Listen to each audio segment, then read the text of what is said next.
हूँ हमारे मुख्य अतिथि हमारे chief executive sir Shri Dinesh Srivastava sir, guest of honour rear admiral Sanjay Chaubey sir को मंच पे दीप प्रज्वलन के लिए। साथ ही मैं ऋत्विक ग्रुप को आमंत्रित करती हूँ दीप प्रज्वलन के सहयोग के लिए।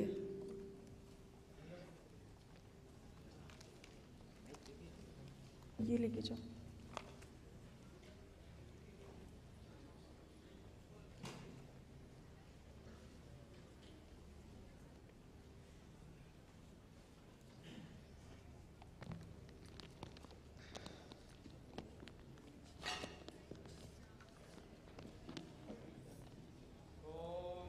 ज्योतिष्पदीन्द्वा साधयामि ज्योतिष्कृतन्द्वा साधयामि ज्योतिर्वितन्द्वा साधयामि स्वदीन्द्वा साधयामि ज्वलन्तीन्द्वा साधयामि मल्मलाभवन्तीन्द्वा साधयामि दीप्यमानान्द्वा साधयामि रोचमानान्द्वा साधयामि जस्रान्द्वा बोधयन्तीन्द्वा साधयामि जागृतीन्द्वा साधयामि आर्द्रञ्ज्वलति ज्योतिरहमस्मि ज्योतिर्ज्वलति ब्रह्माहमस्मि योऽहमस्मि ब्रह्माहमस्मि अहमेवाहं माञ्जुहोमि।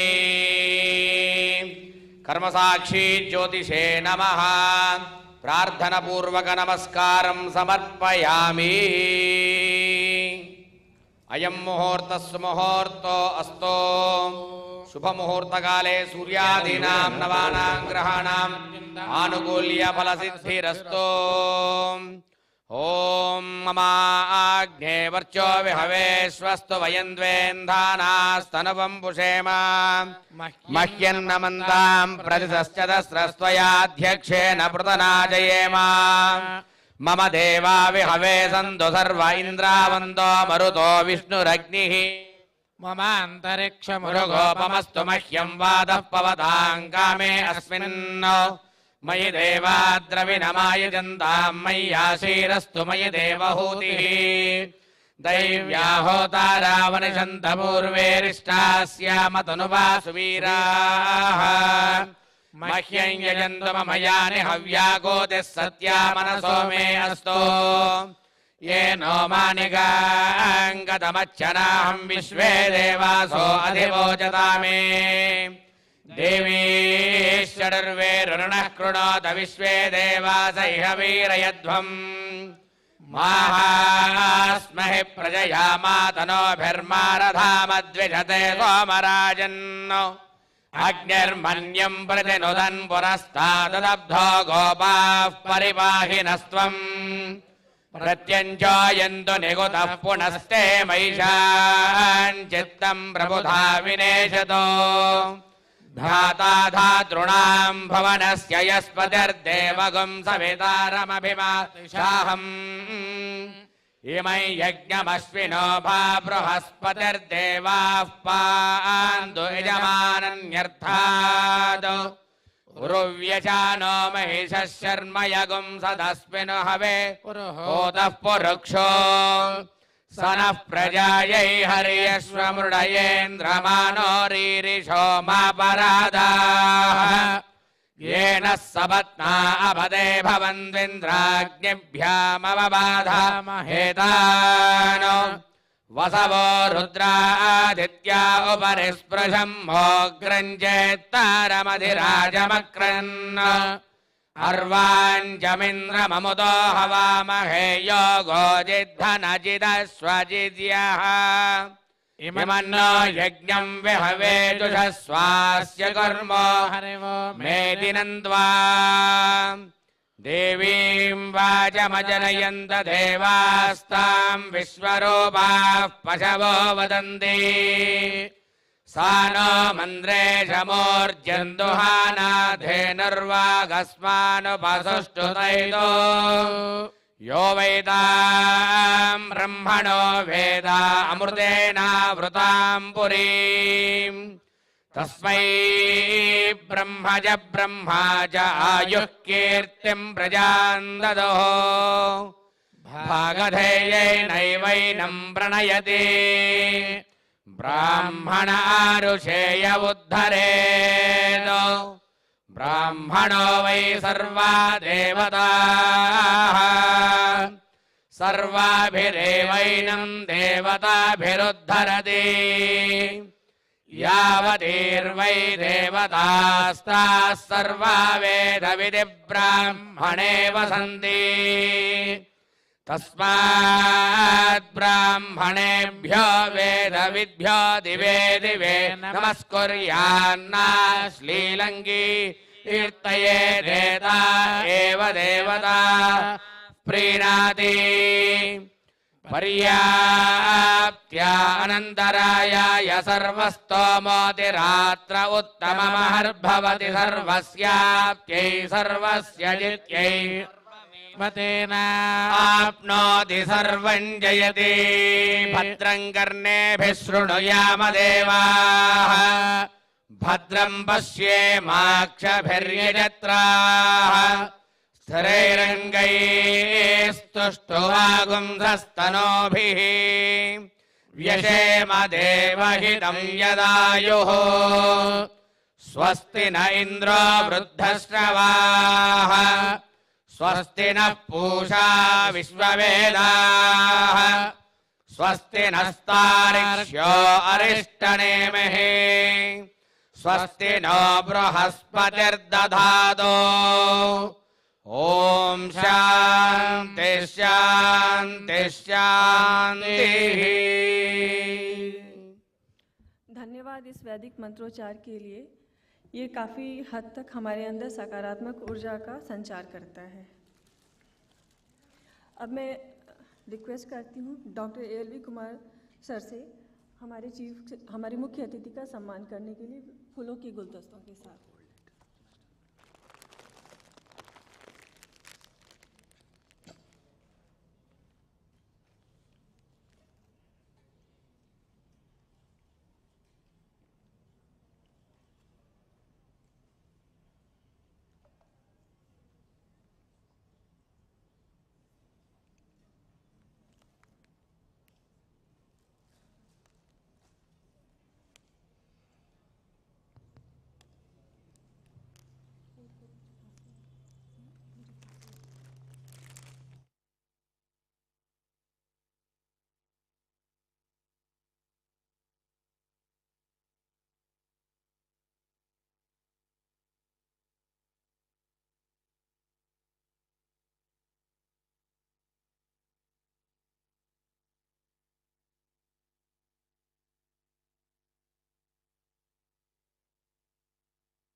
Okay.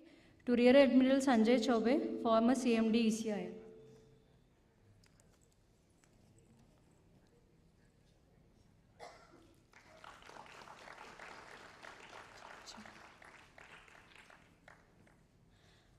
I request Shweta again to present a flower bouquet to Dr. Dinesh Srivastav, Chairman and Chief Executive NFC.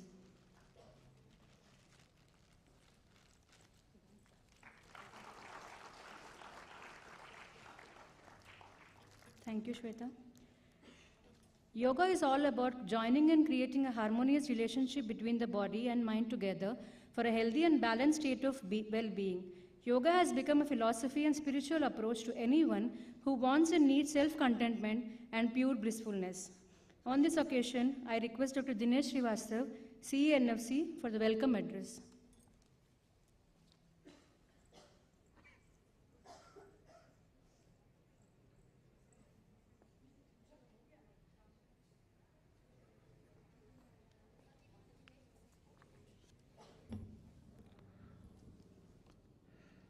पूज्य श्री अनंत श्री स्वामी विजयानंद पुरजी महाराज, द्वादश आचार्य महामंडलेश्वर श्री कैलाश आश्रम मुनि की रेती Rishikesh Uttarakhand, Shri Sanjay Choubey farmer CMD ECIL, the invitees,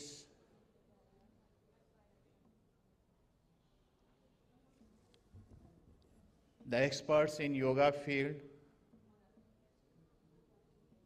senior members from different unit, Dr. S.K. Jha, CMD Midhani,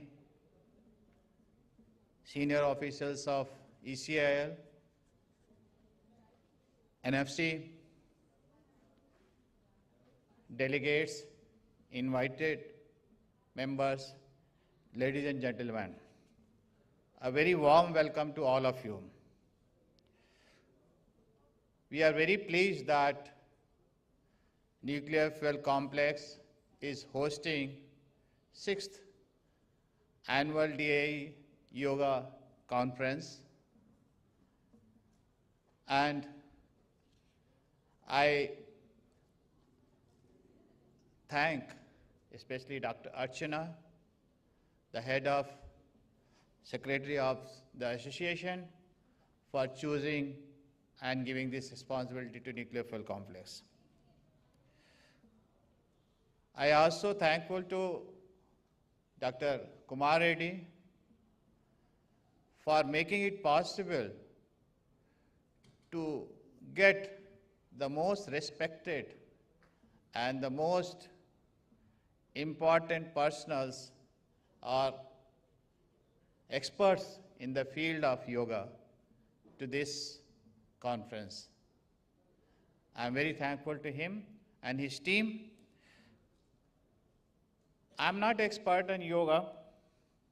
I am here only being the head of the unit of Nuclear Fuel Complex, and especially after getting so many experts and speakers here, I don't want to speak anything about yoga. I just want to say that yoga has become like a day-to-day activity for every individual in this country. And thanks goes again to the experts of yoga, the teachers of yoga, and gurus of yoga.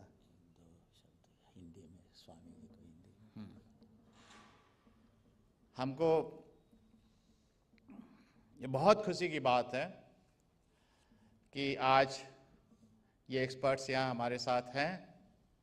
ये लोग जो योगा को science की तरह देखते हैं, योगा को एक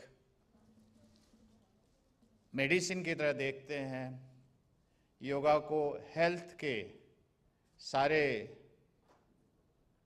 विषयों से रिलेट कर पाते हैं और योगा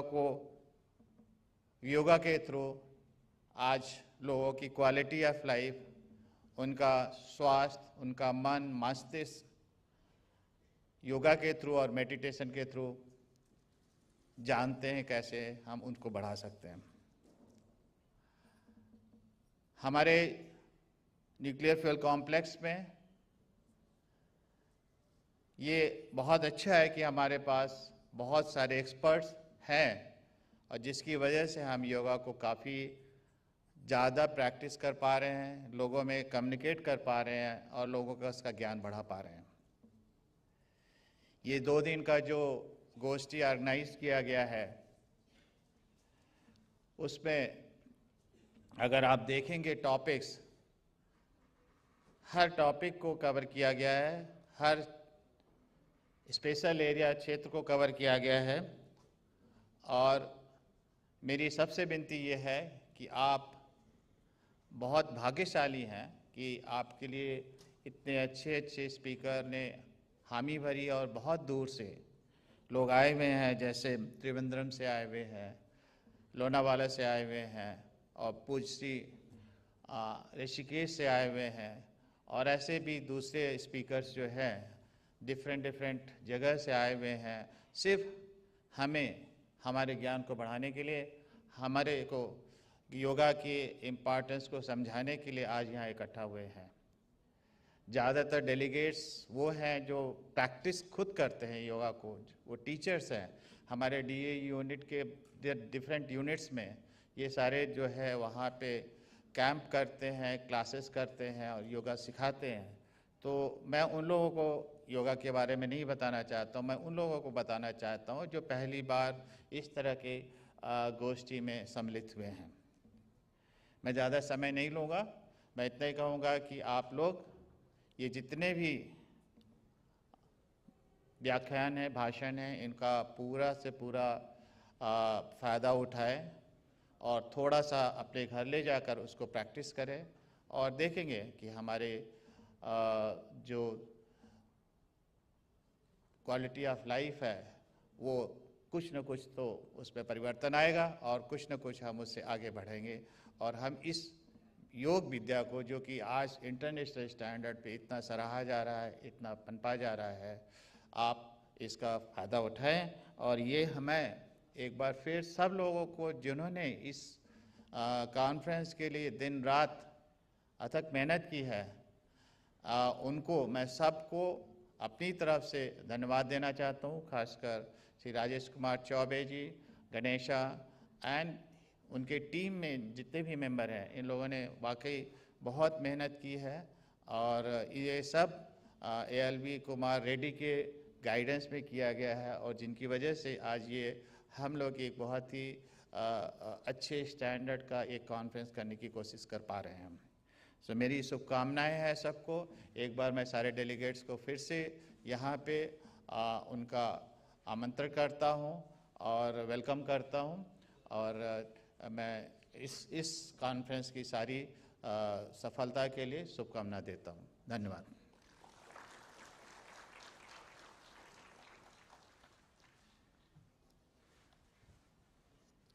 धन्यवाद सर, आपके आभार व्यक्ति के लिए और योगा को प्रोत्साहन देने के लिए। अब मैं rear admiral Sanjay Chaubey sir, farmer CMD ECIL को आमंत्रित करती हूँ कुछ शब्द कहने के लिए।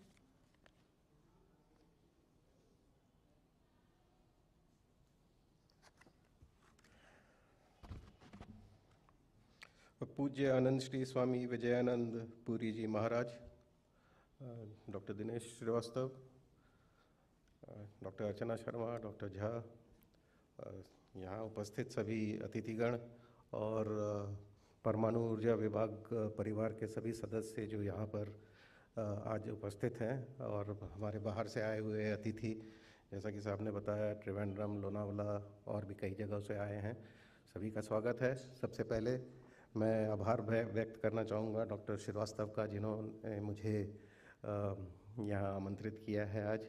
ये मेरा सौभाग्य है कि आज पूज्य आनंद श्री स्वामी जी की उपस्थिति में हम यहाँ पर हैं और इसके लिए मैं सबसे पहले डॉक्टर श्रीवास्तव का धन्यवाद करना चाहूँगा। ये एक बहुत ही महत्वपूर्ण दिन है क्योंकि आप देख सकते हैं ये छठवीं सम्मेलन है और परमाणु ऊर्जा विभाग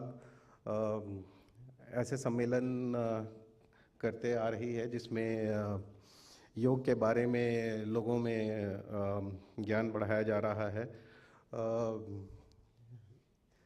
ये वो योग एक ऐसी इसको कैसे डिफाइन करें, लोग इसके अपने डेफिनेशंस हैं, बहुत अलग अलग तरह से लोगों ने इसको डिफाइन किया है। बहुत कॉम्प्लेक्स सब्जेक्ट है। मेरे समझ से हमें गर्व होना चाहिए कि योग का जन्म हमारे देश में हुआ है और सदियों से हम इसको प्रैक्टिस करते आ रहे हैं। इससे मेरा ये मानना है कि मानव जाति का हित होगा और विश्व का कल्याण होगा। इसको अभी जो हाल में जो इम्पेटस मिला है, मेरा ये मानना है कि योग से बहुत सी जो चैलेंजेस हैं मानव जाति के सामने, विश्व के सामने, इसका हल और समाधान ज़रूर निकलेगा। इंडिविजुअली लोगों को अपने जो ये हमने यहाँ कहा है अभी कि एब्सोल्यूट फिटनेस मिलेगा, इसके अलावा भी हम जो देख रहे हैं और जो दूसरे चैलेंजेस हैं इसमें भी योग का एक बहुत बड़ा योगदान है। बशर्त कि हम योग को एक सरल शब्दों में लोगों को समझा सकें, उनके अंदर इस जिज्ञासा को जन्म दे सकें कि इससे क्या फ़ायदे हो सकते हैं आपको और इसको कैसे आप समझें। क्योंकि इसमें होता यह है कि इतना कॉम्प्लेक्स हो जाता है कि आम आदमी जो है इसको समझ नहीं पाता है और इसको भले ही वो प्रैक्टिस करता पर ये नहीं समझता है कि मैं इसको प्रैक्टिस क्यों कर रहा हूँ। तो अगर इसका हमें पूर्ण फ़ायदा इससे लेना है तो हमें इसको सरल बनाना होगा और ये संदेश को इस तरह के सम्मेलन से लोगों तक पहुंचाना होगा, आम आदमी तक पहुंचाना होगा, जो ये समझ सके कि इसके फ़ायदे क्या हैं और इससे कैसे सबका कल्याण हो सकता है।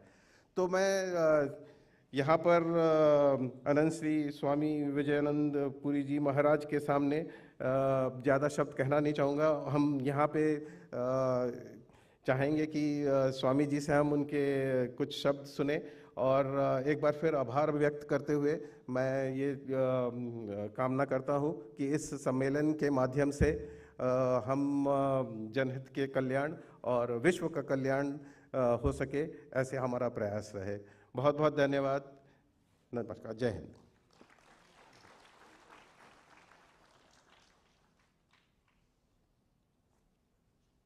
धन्यवाद सर। हमारे शास्त्र कहते हैं गुरु का स्थान सर्वोच्च है। गुरुर् ब्रह्मा गुरुर् विष्णु गुरुर्देवो महेश्वरा गुरुर् साक्षात परब्रह्म तस्मै श्री गुरुवे नमः। अर्थात गुरु ही ब्रह्मा है, गुरु ही विष्णु है, गुरु ही शिव है, गुरु ही साक्षात परब्रह्म है और ऐसे सद्गुरु को हम प्रणाम करते हैं।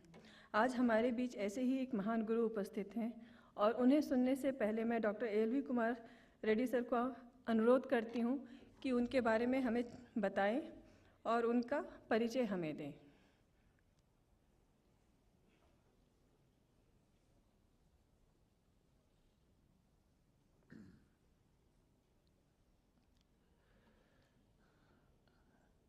Welcome to ladies and gentlemen and respected Chief Executive Sir, distinguished scientist and Chairman NFC,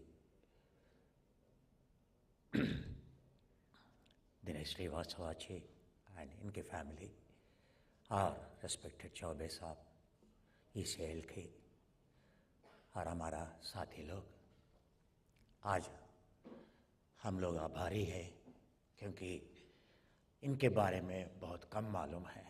आप किसी के बारे में गूगल में सर्च करोगे तो आपको मिलेगा, बट इनके बारे में ढूंढेगी कुछ भी नहीं मिलेगा। यही सीक्रेट है, वही रहस्य है। ये हिमालय की गुरु की खोजने में आपको हमारा जो चक्कर है ये जीएसपी नहीं चलेगा। जीएसपी गुरु शिष्य परंपरा चलेगा, जीपीएस नहीं चलेगा। हिमालयास में अगर जाना है कौन गुरु है, खोजना है, अब खुद जाना पड़ता है। अगर मोदी साहब ने गया है ऋषिकेश, इनके गुरु से मिलने के लिए गया है। इनके नाम है विद्यारण्य स्वामी जी हैं। ये 22 मंडलाधिपति है, महामंडलेश्वर है।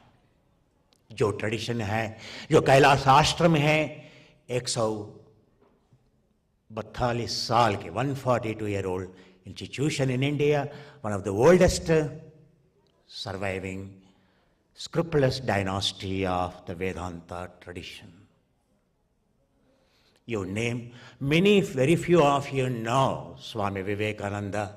He is sent by Ramakrishna Paramahamsa to Kailash Ashram for his Vedanta studies, for his learning of Sanskrit, and to study the Vedanta. First 20 years of Dakshinamat in Belur, all their stalwarts and who have contributed enormously to the spirituality, they all are educated from the Kailash Ashram. You name Swami Shivananda, Dr. Kuppaswami Iyengar, the legendary figure, that the one who left his profession and who went on to spread the message of the Life Divine Society in the Rishikesh, and his representative and one of the disciples of him, Vishnu Devananda, and who started in Naya Dam long ago, the institution that is still keeping the tradition. Swami Shivananda, Vishnu Devananda, Swami Chidananda, Adhyatmikananda, Sachidananda Swamiji, Maharaj. You name any mission, any tradition today in India, all their gurus are educated from Kailash Ashram. If you want to understand the Vedanta, Yoga, in its absolute structure, it is only in Kailash Ashram you will get. The present, the head of even the Shivananda, the Krishnananda ji, He makes it a point every week he visits and adores the Shankaracharya's statue there and his 4 disciples over there. I am lucky. Way back in 1977, the 10th Maharaj of the Kailas Ashram was my guru. The publications of Kailas Ashram, I have become actually for all other authors to emulate on Vedanta. Sutra, Gita, Bhashya. This is called Mahaprasthanatraya. Means if you want to grow spiritually, if you want to learn yoga, so without these 3, there is no spirituality. Remember, Sutra, Brahma Sutra, Gita, Bhagavad Gita, and it is the Vedanta, only the 10 Upanishads, the primary Upanishads. These 3 are called Prasthanatraya. If there is any institution that can clearly educate you about Prasthanatraya, it is Kailas Ashram. It is like 18 days for Sutra, 18 days for Gita, for 18 days Bhashya, for a monk, for 54 days minimum course in Kailas Ashram. Grihasthus, as Grihasthus, we are not allowed even to enter into the premises for a long time. It is only in last 15 years, and by the grace of the latest, so Peethadipatis, we are allowed to stay maximum 3 days and maximum 1 night, or maximum 3 nights are allowed. If you are a mumuksha, then you are allowed for 1 month. And so the strict discipline of the Kailas Ashram. So the Swamiji, so the Dhanraj Maharaj, the one who started, the Muniki Reth is a special place, comes from Kangal village, and that village inspired every saint, every rishis. They meditated in that forest, and one night, Dhanraj Maharaj had a dream from the Shiva. Actually, they are Advaitan Upasaks, Nirguna Upasaks. But it is surprising, he never prayed Shiva. But Shiva appeared in the dream of Dhanraj Maharaj. He told, in Haridwar, so the Ganges, one of the Shiva Linga is merging away. Kindly bring that established in Muniki Reti in Rishikesh. He thought it is a swapna. He thought it is a dream. The second day, again he had the same dream. Third day, again the same dream came. And actually, he already experienced a dreamless state. How come he is experiencing a dream? He couldn't understand. Then he sent his disciples to Haridwar to see any places there where Shivalinga is getting merged with the waters of Ganges. The next day, they went and they found out. And Shiva told, you don't have to look after me. You just bring me, I will look after this ashram and everything. You leave it to me. And they brought it, they established. The original linga of that linga still continues. Automatically the water flows over it. And so the legacy never stopped in the tradition. So all the great stalwarts. But the thing is, all those who are invited for this conference are, 100-year-old, more than 100-year-old institutions they are. The Himalayas, glaciers are melting away, as Dalai Lama says. Oceans are getting diluted, waters are rising. So also the traditions of yoga are getting diluted day by day. And those who represent those institutions, those who represent the temples, those who represent the church, and those who represent the masjid, temples, the protectors of the priests, those great gurus, what can we do for their selfless sacrifices? Today you learn a asana, a kriya, pranayama, the incredible, we don't understand. It is a lifetime sacrifice of those, so those great people, they just forgone their families and everything, like the present pontiff. That's how the legacies of these absolute sciences are preserved. Those who ever came They are the ones all the time flying, representing those institutions, but that's not. But to recognize those who started the tradition, they are all my gurus. So here, so the Swamiji's, the lineage, I'm Dr. Nataraj. He's a Western medical doctor. He's born in Italy, and I'm telling you, so maybe when I start telling him, and got educated in, his father introduced him, say 55 years back in London. He was introduced by his father, the asana and bandhana, mula bandhana and all. Can you imagine? He's a Western Italian.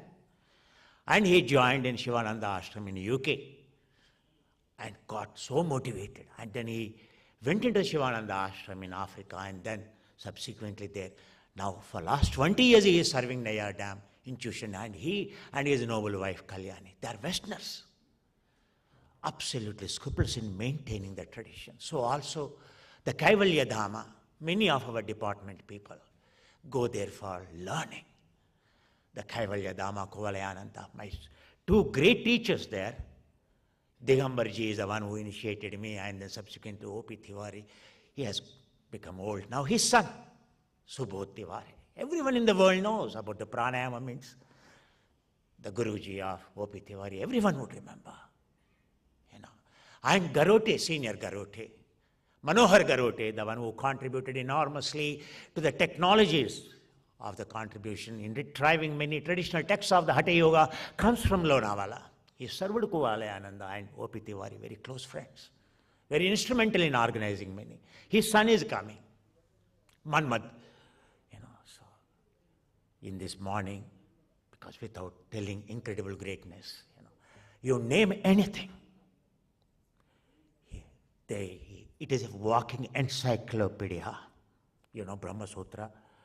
To comprehend out of 100,000 shlokas of the Veda, 80,000 only Karma Khanda and 16,000 are only a philosophy, but only 4,000. Out of 4,555 sutras are at most important. That Bhashya is written by the Shankaracharya. And to understand, to make us understand, only in the Kailas Ashram kind of the grooming helps. Easy to get seat in perhaps in Mussoorie IAS Academy. But let me tell you, very difficult to get admission in Kailas Ashram. That is a legacy. This country, so they call, Guruji talks about Adhyatmika, Adi Bhautika, Adi Daivika.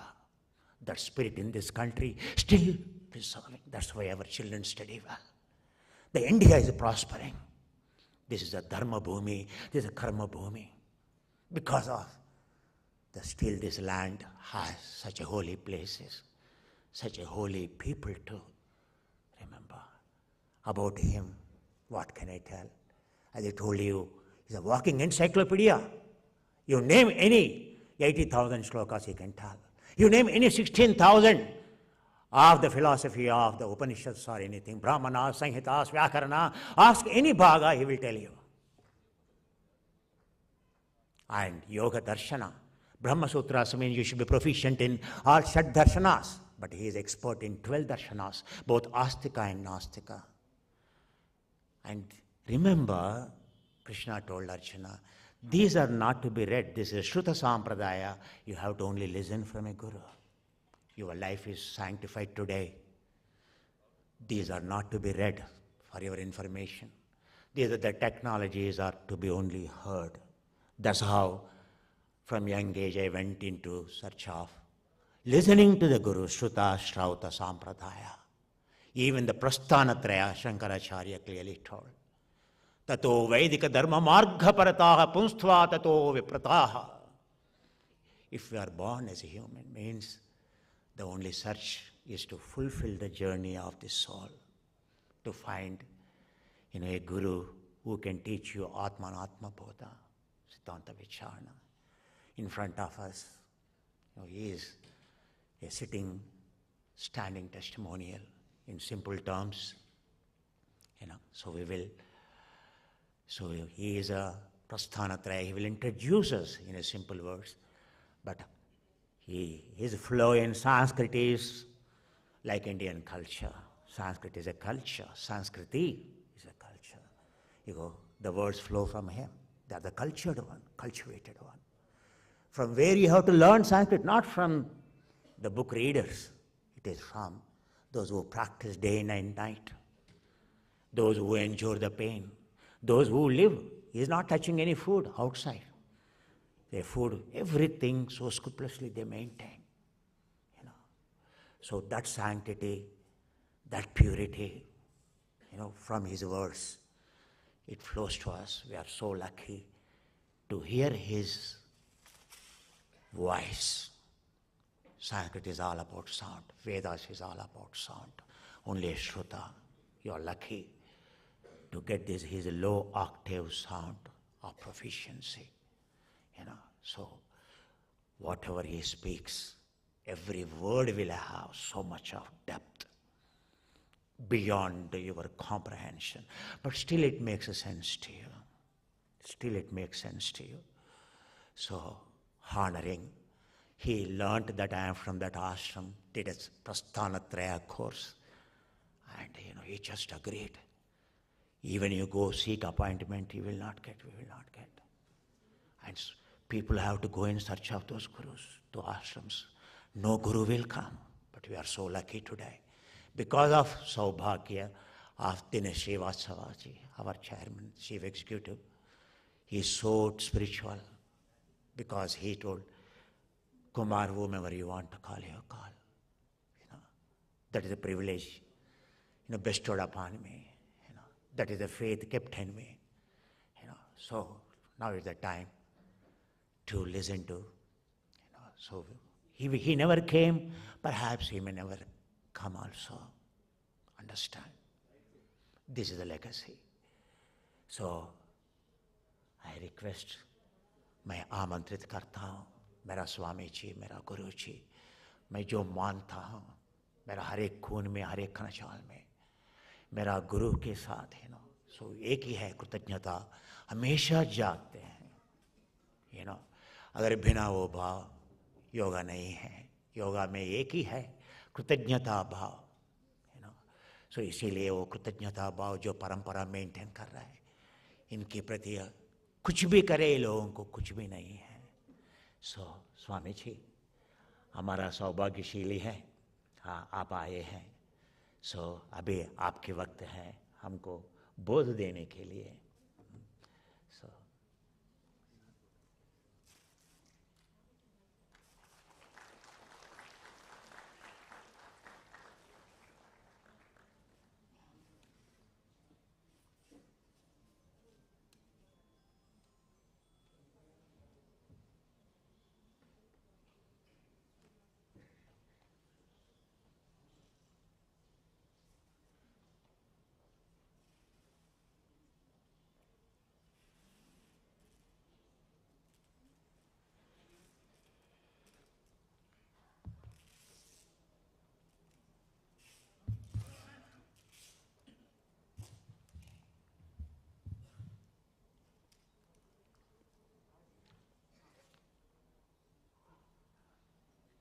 ॐ सानन्दमानन्दवने वसन्तम्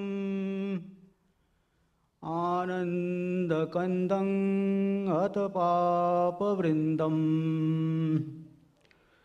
वाराणसीनाथमनाथनाथं श्रीविश्वनाथं शरणं प्रपद्ये। श्रीविश्वनाथं शरणं प्रपद्ये। दिशन्तु संमे गुरुपादपांसवः। ॐ शान्ति शान्ति शान्तिः। शङ्करं शङ्कराचार्यं केशवं बादरायणं सूत्रभाष्य कृतौ वन्दे भगवन्तौ पुनः पुनः। ईश्वरो गुरुरात्मेति मूर्तिभेदविभागिने व्योमवद्व्याप्तदेहाय दक्षिणामूर्तये नमः। ओम शांति शांति शांति।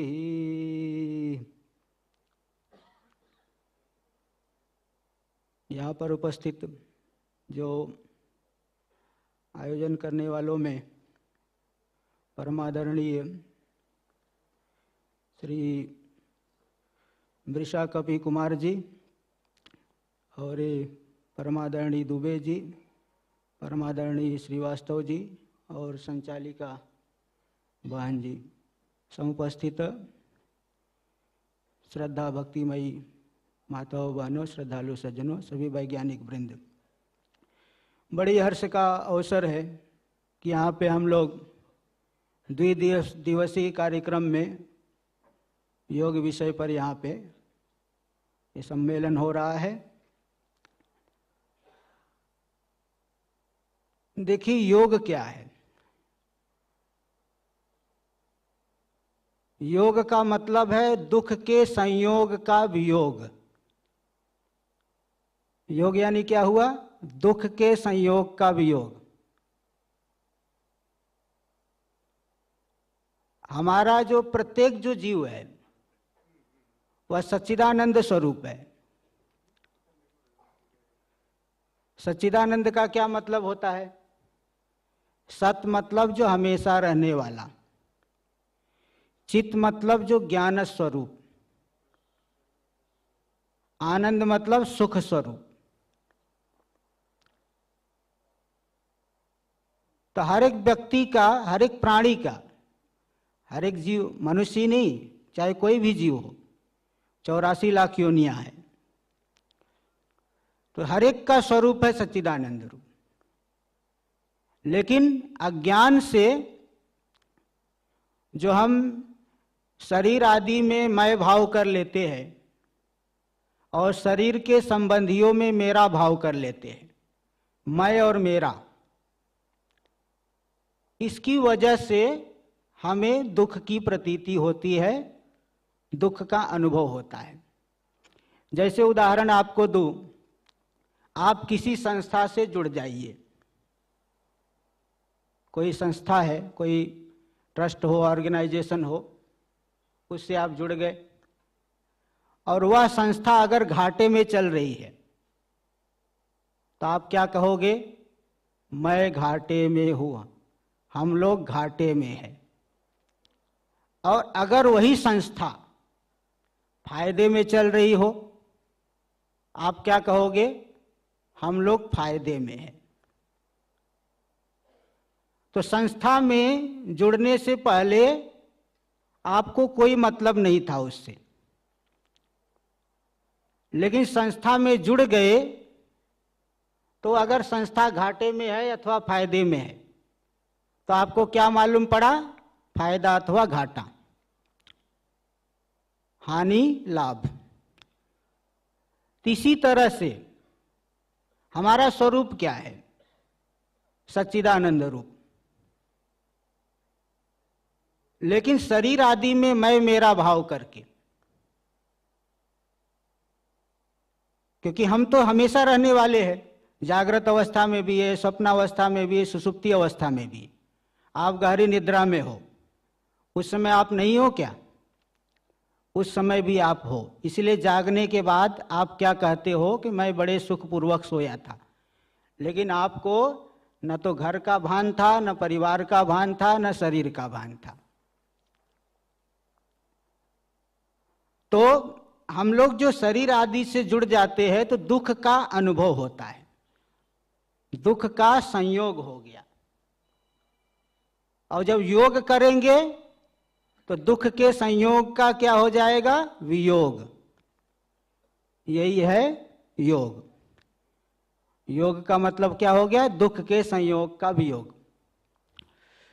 देखिए, प्राणी मात्र के लिए 4 प्रकार के पुरुषार्थ बताए गए। क्या क्या है? धर्म, अर्थ, काम और मोक्ष। तो धर्म क्या है? यतो अभ्युदय निश्रेयस सिद्धि स धर्म, जिससे अभ्युदय की सिद्धि हो और निश्रेयस यानी मुक्ति। अभ्युदय का मतलब होता है एक ऐश्वर्य विशेष, ऊपरी लोकों की प्राप्ति, विशेष प्रकार का ऐश्वर्य, विशेष प्रकार का सुख, इसको बोलते अभ्युदय। लोक में भी देखिए ऊपर उठना। आप कोई भी, आप लोग नौकरी करते हो, क्या चाहते हो? ऊपर के पोस्ट पे जाए कि नीचे? प्रमोशन चाहते हो कि डिमोशन चाहते हो? प्रमोशन हर एक व्यक्ति चाहता है। इसी तरह से हमें मनुष्य शरीर मिला है, हम ऊपर जाए, थोड़ा और उन्नति हो, अभ्युदय जिससे सिद्ध हो और मुक्ति, सदा सदा के लिए हमें सुख मिले। तो जिससे अभ्युदय और निश्रेयस की सिद्धि, उसे कहते धर्म। हर एक व्यक्ति जो है इसलिए धर्म भी करता है। तो एक पुरुषार्थ हो गया धर्म। दूसरा है अर्थ। अर्थ मतलब धन आदि। पैसा भी चाहते हर एक व्यक्ति, नहीं चाहते क्या? पैसा हर एक व्यक्ति चाहता है, क्योंकि पैसे से आप सुख के साधनों को ले सकते हो। आपके पास पैसा हो, बहुत अच्छी तरह से रह सकते हो। तो अर्थ भी चाहते हो। और काम मतलब जो भोग्य वस्तुएं, अच्छी गाड़ी, अच्छा घर, अच्छा मोबाइल, अच्छी टीवी, अच्छे कपड़े, ये चाहते हो कि नहीं? ये भी आप चाहते हो। और मोक्ष का मतलब होता है जो परमानंद रूपता का अनुभव, दोबारा जो है दुख ना मिले। तो हर एक व्यक्ति चाहता है कि मुझे हमेशा सुख ही मिले, लेकिन जब गलत रास्ते पे चलोगे तो दुख भी मिलता है।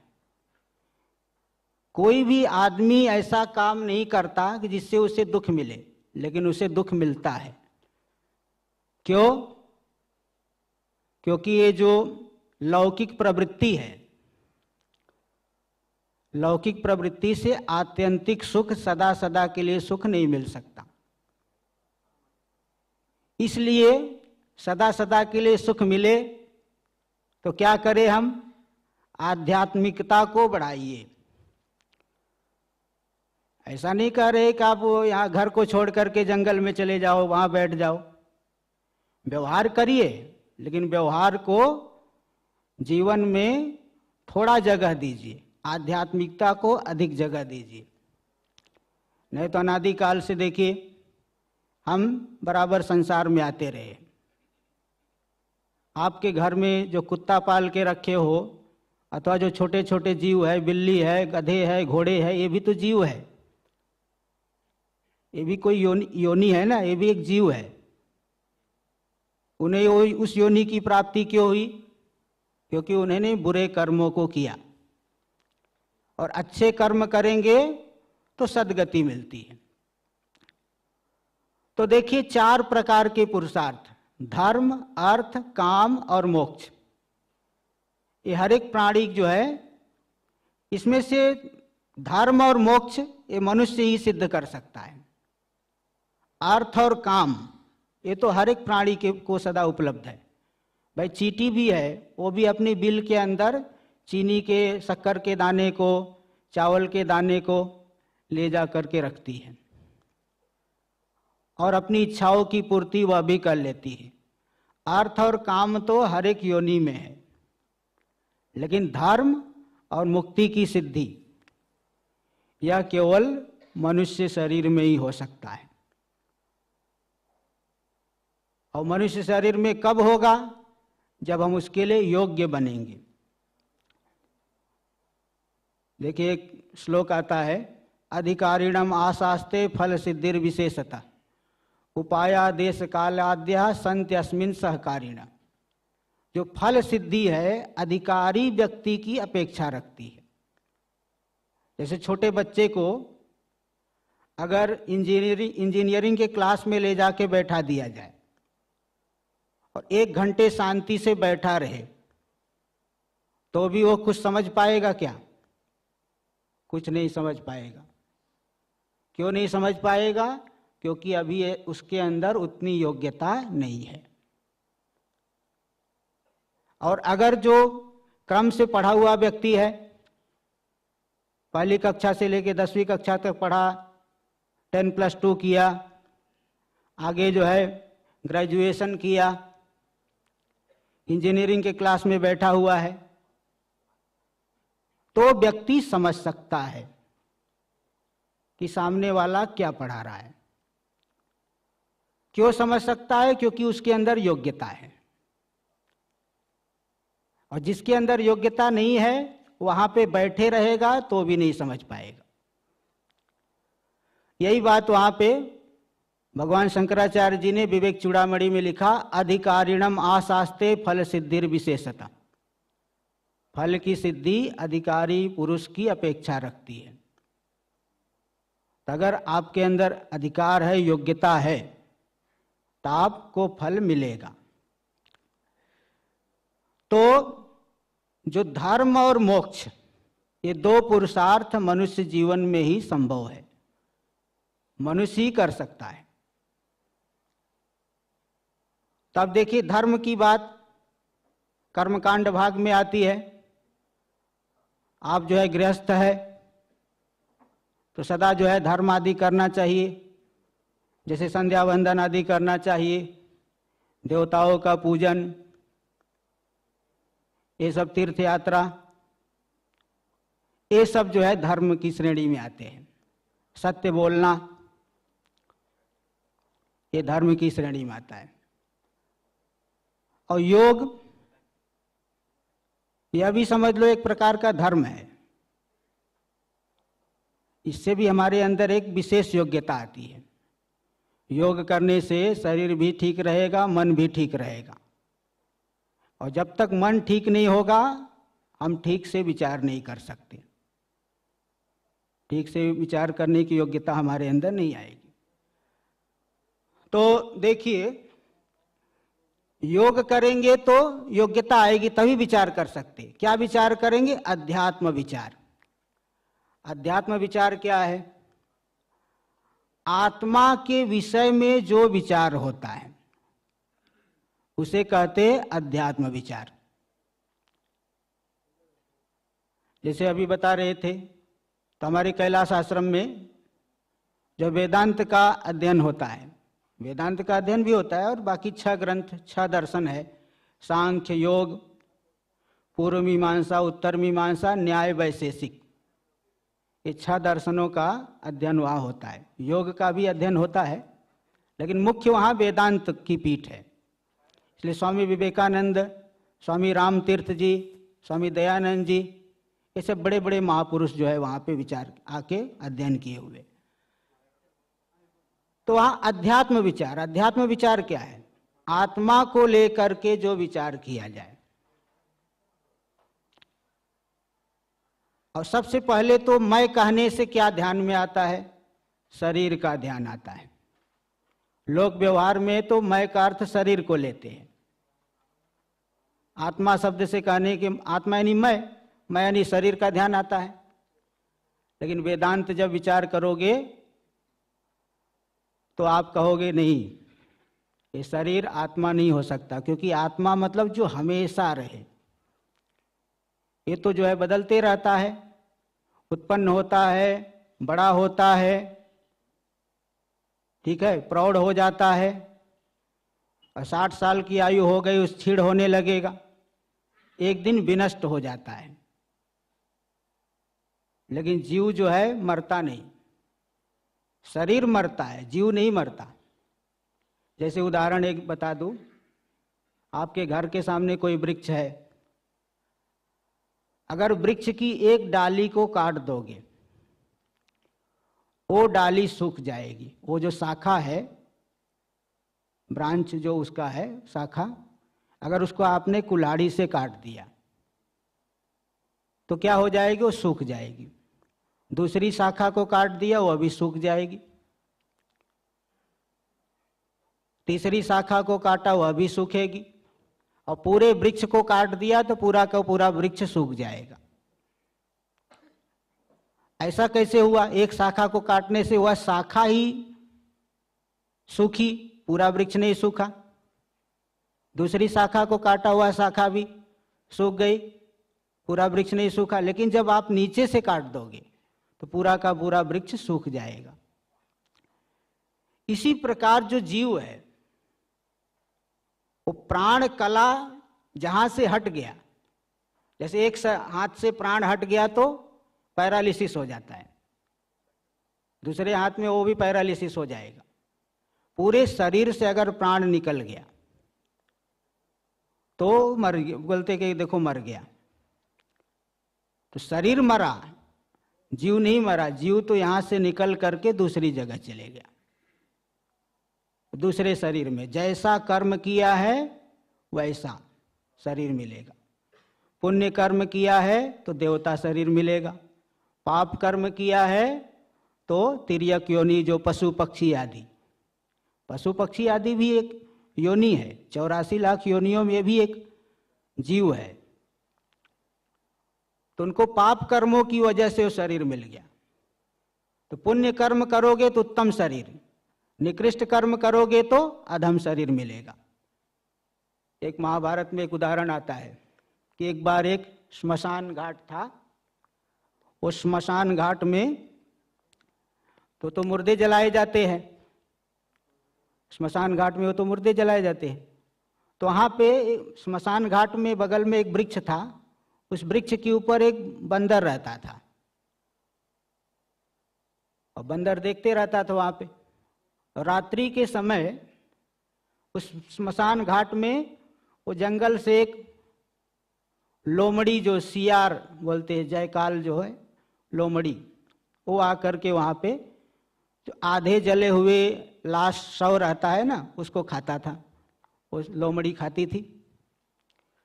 तो जो बंदर पेड़ के ऊपर बैठा हुआ है वो बंदर देखते रहता था।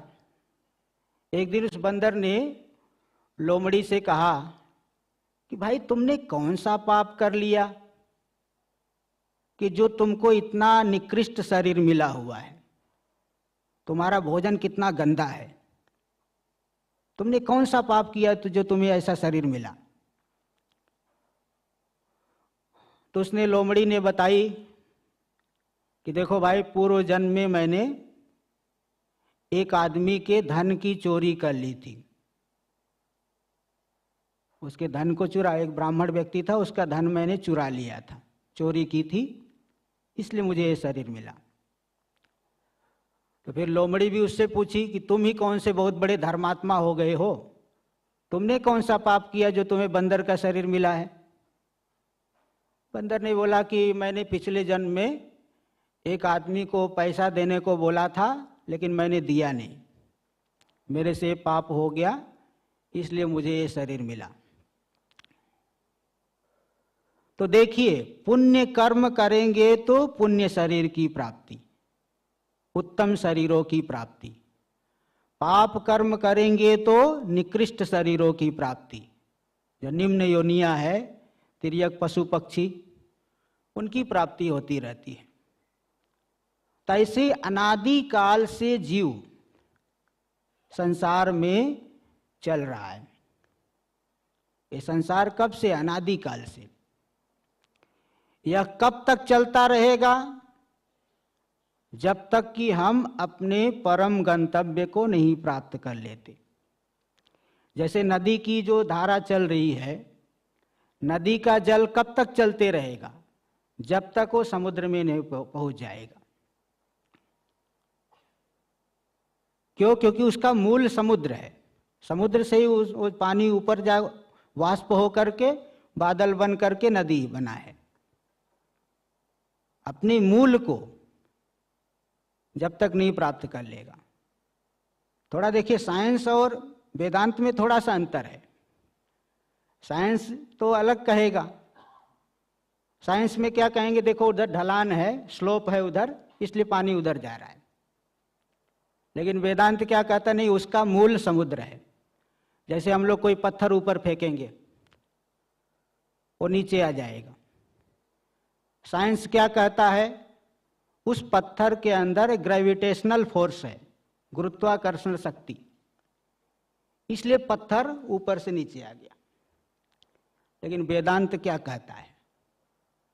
वेदांत कहता है कि वो जो पत्थर था उसका मूल पृथ्वी है, इसलिए ऊपर फेंकोगे तो अपने मूल की तरफ आएगा, जो मूल है उसकी तरफ जाएगा। थोड़ा अंतर मालूम पड़ा कि नहीं? साइंस कहेगा कि वो ग्रेविटेशनल फोर्स है, वेदांत कहेगा कि नहीं, उसका जो मूल है अपनी उधर जाएगा वो।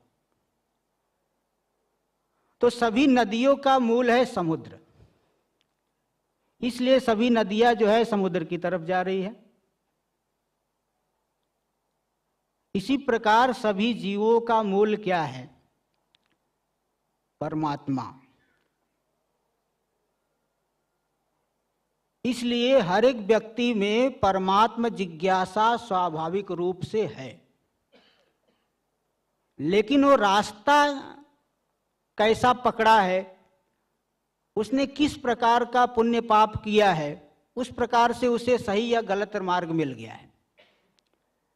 आप कहेंगे कि नहीं, संसार में तो बहुत से नास्तिक लोग हैं, चोर है, डाकू है, सबके अंदर परमात्मा की जिज्ञासा, परमात्मा को जानने की इच्छा तो नहीं है।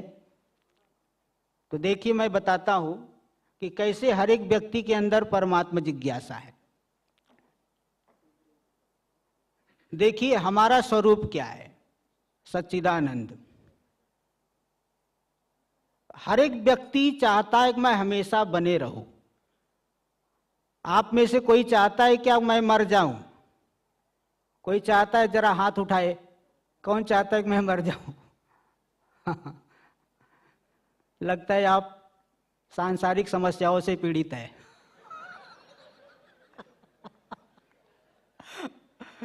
लगता है आपको कोई ज्यादा टेंशन हो रहा है आजकल, इसीलिए आप ऐसा बोल रहे हो। तो हर एक व्यक्ति चाहता है कि मैं हमेशा बने रहूं। अब कोई ऐसा उल्ट बोले कि नहीं मैं मरना चाहता, तो मैं तो उसे पागल ही मानता हूं, पागल है आदमी। वो अपनी पागलपन को ही प्रकट कर रहा है। तो हम हर एक व्यक्ति चाहता है कि मैं सदा बने रहूं, कोई ऐसा तो नहीं चाहता कि मैं मरूं। तो देखो, सत यानी हमेशा बने रहूं, हर एक व्यक्ति, हर एक प्राणी चाहता है। चिद यानी ज्ञान। तो आप में से कौन मूर्ख बनना चाहते हैं बताओ? जो मूर्ख बनना चाहता है वो भी हाथ उठाए। अभी कोई नहीं हाथ उठाया है। हर एक व्यक्ति ज्ञान तो चाहता है कि नहीं? कोई मूर्ख नहीं बनना चाहता है, कोई पागल नहीं बनना चाहता। तीसरा, हर एक व्यक्ति सुखी होना चाहता है, यानी आनंद हर एक व्यक्ति चाहता है। कोई दुख चाहता है? हाथ उठाओ भाई। कोई नहीं चाहता। तो आप हमेशा बने रहना चाहते हो, आप ज्ञानी बनना चाहते हो, आप सदा सुखी बनना चाहते हो, तो सच्चिद आनंद यही तो तुम्हारा स्वरूप है। तो हर एक व्यक्ति के अंदर परमात्मा जिज्ञासा है, लेकिन उसने पूर्व जन्म में जैसा कर्म आदि किया है उसी के अनुसार उसको जो है मार्ग दिखाने वाले मिल जाते हैं, तो सही अथवा गलत मार्ग पकड़ लेता है। जो आदमी चोर बन गया, कैसे चोर बन गया बताओ? उसका संग किसी ऐसे व्यक्ति के साथ हुआ जो चोरी करता था, उसने उसको सिखा दिया। और जो व्यक्ति योगी बन गया है, जैसे कुमार जी जैसे लोगों का साथ मिल जाए तो योगी बन जाता है। और जिसका प्रारब्ध बहुत उत्तम है, किसी वेदांती गुरु की सन्निधि में चले गया तो वेदांत का विचार कर लेता है। स्वामी विवेकानंद, स्वामी रामतीर्थ, स्वामी दयानंद, इस श्रेणी का हो जाता है। तो इसलिए देखिए, सदा पुण्य कर्म करना चाहिए, पाप नहीं करना चाहिए। सदा जो है सन्मार्ग का सेवन करें। तो कर्मों के आधार पर ही आगे का जो है हमारा रास्ता साफ होता है। अगर हम शुभ कर्म करेंगे, अभी अगर परिस्थिति ठीक नहीं तो आगे सुधर जाएगी। तो देखिए, मैं ये बता रहा था कि आत्मविचार, तो सबसे पहले मैं कहने से क्या ध्यान में आता है? शरीर का ध्यान में आता है। मैं कहने शरीर, मैं यानी ये शरीर। तो वेदांत कहता है देखो तुम शरीर नहीं हो, क्योंकि शरीर पैदा होता है, शरीर बढ़ता है ना। छह विकार, विकार बोलते हैं, छह विकार, षड्भाव विकार। जायते, अस्ति, वर्धते, विपरिणमते, अपक्षीयते, विनश्यति। पहले पैदा हुआ, फिर व्यवहार के योग्य हो गया, फिर वृद्धि को प्राप्ति करता है, विपरिणाम को प्राप्त करता है, वृद्धि को प्राप्त करता है, क्षीण होने लगता है, फिर एक दिन नष्ट हो जाता है। ये सभी प्रकार के शरीरों में आप देख लीजिए, केवल मनुष्य ही नहीं, पेड़ पौधे में भी आप देखेंगे मिल जाएगा। भाई कोई वृक्ष है, पहले तो बीज था, बीज से अंकुर निकला, फिर थोड़ा बड़ा हुआ, खूब बड़ा हो गया, उसमें फल आने लगे। वही वृक्ष एक दिन पुराना होने लगता है, फिर एक दिन विनष्ट हो जाता है। इस तरह से हर एक शरीर में षड्भाव विकार होते हैं। लेकिन जो उसमें भोग करने वाला जीव है, वो भी जीव का जो शुद्ध स्वरूप है, वह सदा एक जैसे रहता है। आप स्वयं अगर विचार करिए, जो बाल्यावस्था में आप थे वही आप अभी है। शरीर भले बदल गया, लेकिन वही के वही आप है। जो दृष्टा है, साक्षी है, जानने वाला है, उसमें कोई परिवर्तन नहीं होता, वही आपका वास्तविक स्वरूप है। तो ये शरीर इसीलिए मैं नहीं हो सकता। वेदांत की पहली शिक्षा यही है कि मैं शरीर नहीं हूं। गुरु बोलेंगे तुम शरीर नहीं हो। फिर क्या है? हम प्राण है। बोले नहीं, प्राण भी तो अंदर बाहर हो रहे, बाहर निकलते अंदर चले जाते हैं। ये भी तो उनकी गति दिख रही, उनको मैं जान रहा हूं। तो जानने वाला जो वस्तु जानी जा रही, जैसे मेरे हाथ में कपड़ा है, इसको मैं देख रहा हूं, तो मैं कपड़ा हो जाऊंगा क्या? जो दिख रही है वह मैं नहीं हूं। यही बात स्वामी राम तीर्थ जी ने समझाया था। एक बार स्वामी राम तीर्थ जी विदेश गए थे, हमें इंग्लैंड में। तो वहां पे उन्होंने,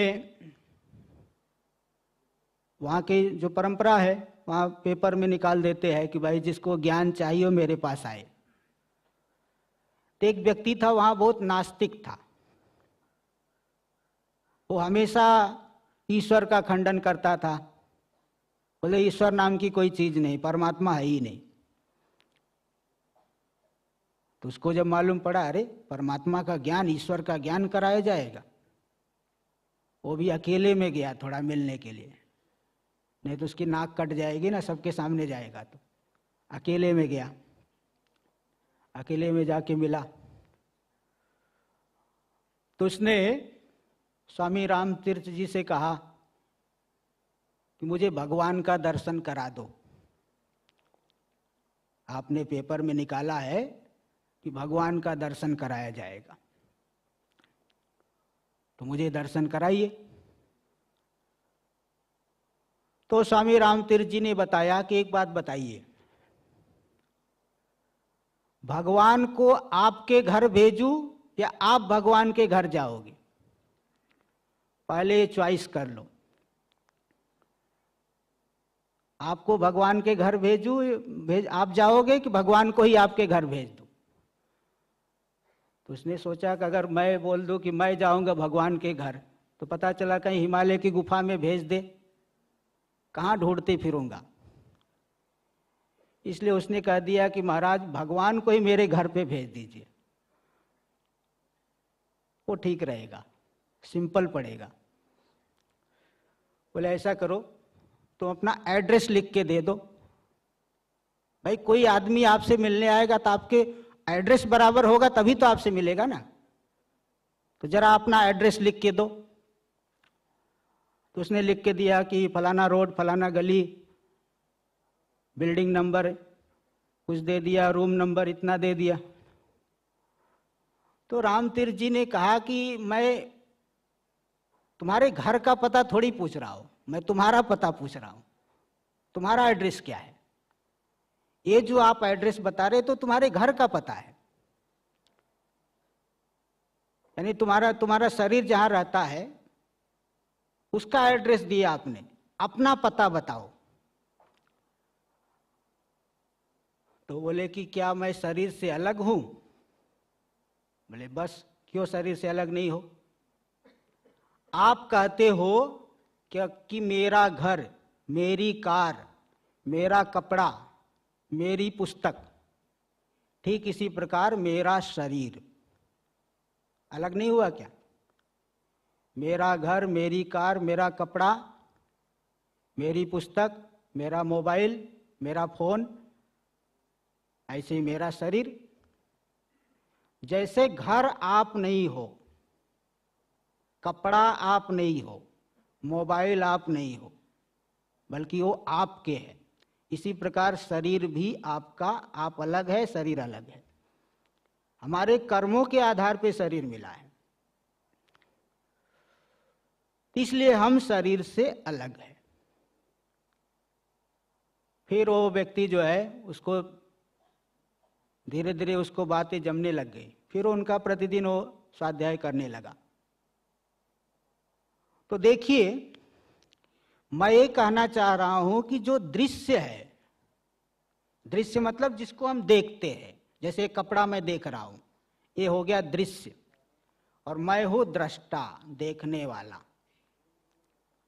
जो देखने वाला है दृश्य से अलग होता है, ठीक है? तो इसी तरह शरीर को मैं देख रहा हूं, मैं शरीर से अलग हूं। प्राण को देख रहा हूं, प्राण से भी अलग हूं। इसके बाद आता है मनोमय कोश, उसके भीतर है मन। मन को भी मैं देख रहा हूं, मन में संकल्प विकल्प होता है। जैसे आप घर से आने लगे तो आपके अंदर संकल्प, जाऊं कि नहीं जाऊं, जाना है कि नहीं जाना है। ये जो संकल्प विकल्प करने वाला है ये मन, वो भी मालूम पड़ता है कि नहीं? मालूम पड़ता है, दिख रहा है। बुद्धि, इसके अंदर है बुद्धि, जिसको बोलते हैं विज्ञानमय कोश। जो निश्चय आप कर ले मुझे ये करना ही है, वह भी दिख रहा है, दृश्य है, इसलिए अलग है। और अंतिम में है जो हमारा अज्ञान, आनंदमय कोश, जिसको बोलते हैं। जो 3 प्रकार की वृत्तियां बनती है, प्रिय, मोद, प्रमोद, मैं बताऊंगा उसको कभी। मतलब क्या है, जैसे विषयों को आप देखें, किसी वस्तु को, तो आपको अच्छा लगा, थोड़ा सुख हुआ, और उसको विषय वही हाथ में आ गए तो और अच्छा लगता है, और उसी को आप खाओगे, सेवन करोगे, और अधिक अच्छा लगेगा। ये सुखाकार वृत्ति, ये क्षणिक सुख है, इसी को आनंदमय कोश बोलते हैं। उसके पीछे अज्ञान भी मूलभूत है। ये 5 कोश है, मैं 5 कोशों को देखने वाला हूं, मैं साक्षी हूं, इन सबका दृष्टा हूं, मैं इनसे अलग हूं। इस तरह से ये वेदांत विचार जो है वेदांत के ग्रंथों में आया है। तो जीव का जो वास्तविक स्वरूप है, जिसको जान करके हम सदा सदा के लिए मुक्त हो जाएंगे, ऐसे स्वरूप का जो है परिचय वेदांत में बताया गया है। लेकिन उसके लिए हमारे अंदर योग्यता होनी चाहिए। हर एक व्यक्ति समझ नहीं सकता, हर एक व्यक्ति वेदांत को का श्रवण नहीं कर सकता, सबके अंदर योग्यता नहीं। जैसे अभी पहले ही बता दिया कि छोटे बच्चे को इंजीनियरिंग के क्लास में बैठा दो, वो समझ नहीं पाएगा क्योंकि उसके अंदर योग्यता नहीं है। इसलिए योग्यता लाने के लिए धर्म करो, योग करो, उपासना और उपासना करो। योग करने से क्या होगा कि हमारा शरीर जो है ठीक रहेगा, मन ठीक रहेगा। पहले तो आसन आदि करेंगे, शरीर स्थिर होगा। भाई जब शरीर को ही आप स्थिर नहीं कर सकते तो मन को स्थिर कर लेना बहुत बड़ी बात है, बहुत दूर की बात है। जब शरीर ही ठीक से स्थिर नहीं रहेगा तो मन स्थिर नहीं कर सकती। इसलिए आसन आदि करने से शरीर एकदम स्थिर हो जाएगा। और प्राणायाम आदि करोगे तो मन जो है स्थिर हो जाएगा। जैसे जैसे प्राणायाम का अभ्यास करोगे, प्राण जो है सूक्ष्म और दीर्घ होते चले जाएगा, लंबा होते जाएगा। इससे मन जो है सूक्ष्म होते चले जाएगा। मन में विचार शक्ति जो है बढ़ जाएगी। नहीं तो विचार शक्ति का अभाव रहने से आप जो है शास्त्र की बातों को समझ नहीं पाओगे। जब हम विचार करने का सामर्थ्य आ जाएगा तो हम वेदांत की बातों को समझ सकते हैं, जो कि बड़े बड़े महापुरुष जैसे बता दिया स्वामी विवेकानंद आदि, जिन्होंने अपने जीवन में उतार लिया। और ये जो आप कर रहे हो, ये तो देश की उन्नति के लिए, थोड़ा जीवन के लिए, जीविका निर्वाह के लिए भी जरूरी है। जो विज्ञान आदि है बहुत आवश्यक है, वो भी आवश्यक है। लेकिन हमको अगर पारमार्थिक सत्ता में स्थिर होना है तो इस साधना को भी जीवन में लाना पड़ेगा। योग आदि करने से मन जब शुद्ध हो जाएगा तो हम ठीक ढंग से विचार कर सकते हैं। और बड़े बड़े ऋषि लोग इसीलिए देखिए इस मार्ग का अवलंबन ले करके तब विचार करके आत्मा में प्रतिष्ठित हुए। एक उदाहरण दूंगा मुंडक उपनिषद का। मुंडक उपनिषद में आया है, वहां एक शौनक ऋषि, आप लोग सुने होंगे, शौनक ऋषि हुए हैं हमारी परंपरा में। शौनक ऋषि है, बहुत बड़े विश्वविद्यालय को चलाने वाले। पहले भी बहुत बड़े बड़े गुरुकुल थे, विद्यालय थे, गुरुकुल थे, तो बहुत बड़े गुरुकुल को चलाने वाले थे। और बहुत बड़े उपासक थे, बहुत योगी थे। वो अंगिरा ऋषि के पास गए। अंगिरा ऋषि ब्रह्मज्ञानी थे, वेदांत के श्रेष्ठ वक्ता थे उस समय। उनके पास गए और जा करके उन्होंने उनके सामने जिज्ञासा प्रकट की कि हे भगवान,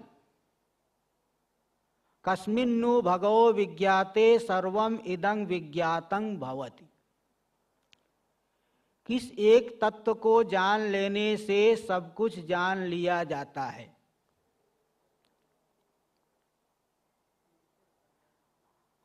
आप लोग में शायद किसी किसी का आश्चर्य होता होगा कि एक को जानने से सबका ज्ञान कैसे होगा। एक आदमी को जान लिए तो क्या संसार के सभी आदमियों को जान लेते हैं? एक घर को देख लिए तो क्या संसार के सभी घर को, सभी फ्लैट को जान लेंगे क्या? तो एक विज्ञान से सर्व विज्ञान कैसे हो सकता है? तो वेदांत में उसकी सारी प्रक्रिया दिखाई है कि कैसे एक विज्ञान से सर्व विज्ञान हो जाता है। जब हमारी दृष्टि कारण में केंद्रित होती है, कारण को हम जान लिए तो सभी कार्य जान लिए जाते हैं। जैसे सोने के जितने आभूषण है, सोना, सुवर्ण, गोल्ड, उसके जितने भी आभूषण अलंकार बनते हैं, सबका सार तत्व क्या है? वो सुवर्ण।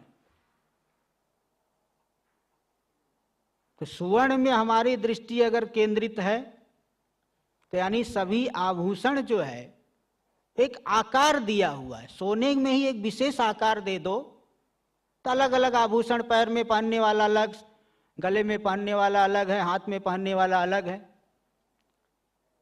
व्यवहार में तो आकार, नाम रूप जो है इसको लेके व्यवहार किया जाता है, लेकिन वो जो आकार है मूलभूत तत्व का में ही एक आकार दिया हुआ है। मिट्टी को ही आकार दे दो, घड़ा बन जाएगा।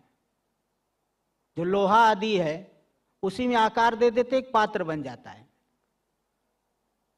व्यवहार में तो उसका उपयोग है, किंतु मूलभूत तत्व उसके बिना वह पात्र नहीं रह सकता, वह आभूषण नहीं रह सकता। इसलिए जितने भी आभूषण है वो सुवर्ण से अलग नहीं है। इसी प्रकार पूरा का पूरा जगत परमात्मा से अलग नहीं है। कारण से अलग कार्य नहीं हो सकता। तो परमात्मा से कैसे ये जगत बन गया? जो वेदांत की चाबी है, कुंजी है, वो मैं आपको बता रहा हूं। इसको बोलते अध्यारोपापवाद न्याय। अध्यारोप करना और उसका निषेध करना, वेदांत की प्रक्रिया यही है। आत्मा को समझाने के लिए इसी प्रकार से समझाया जाता है, परमात्मा को, आत्मा को। तो देखिए, सृष्टि की आदि में केवल एक ही तत्व था जिसको हम परमात्मा शब्द से कहते हैं। तो कैसे जगत बन गया? वो जो तत्व है हमारा ही स्वरूप है, उसमें कोई विकार नहीं, कोई क्रिया नहीं, लेकिन वही जब माया से युक्त होता है। जैसे उदाहरण के रूप में बताइए, एक पुरुष कोई अकेला है, उससे बालक नहीं पैदा होगा। वही जब विवाह करेगा, पत्नी आएगी, तभी जाके आगे संतति उत्पन्न होगी, पुत्र पुत्री उत्पन्न होगी। अकेले पुरुष से आगे नहीं हो सकता, संतति आगे बढ़ नहीं सकती। ऐसे ही परमात्मा जो हमारा शुद्ध स्वरूप है, सच्चिदानंद है, उसमें कोई क्रिया नहीं, कोई विकार नहीं, कोई जगत नहीं। लेकिन वही जब माया से युक्त होता है तो उसी को ईश्वर कहा जाता है, जिसको कि राम, कृष्ण, दुर्गा, शिव इन नामों से हम पुकारते हैं। साधारण शब्द से बोले तो ईश्वर कहा जाता है, ईश्वर माया विशिष्ट। तो माया के माध्यम से पहले आकाश उत्पन्न हुआ, फिर वायु उत्पन्न हुआ, तेज उत्पन्न हुआ, जल उत्पन्न हुआ, पृथ्वी उत्पन्न हुई। पांचों भूत उत्पन्न हो करके उन्हीं पांचों भूतों से नाना प्रकार के शरीर बन गए। सूक्ष्म शरीर बना, फिर नाना लोक बने, जो स्वर्ग लोक है, पृथ्वी लोक है, भूर्भुवः स्वः महः जनः तपः सत्यम, ऊपर के 7 लोक, और नीचे भी 7 लोक है, अतल वितल सुतल रसातल तलातल पाताल, ये सभी लोक बन गए। और सभी जो है व्यवहार करने लगे, शरीर में ही सब व्यवहार कर रहे।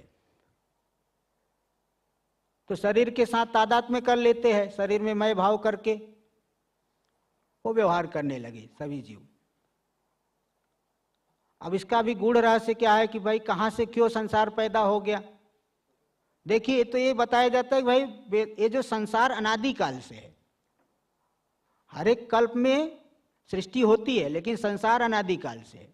अब एक गूढ़ बात तो वेदांत पढ़ने पे ही आपको पूरा मालूम पड़ जाएगा।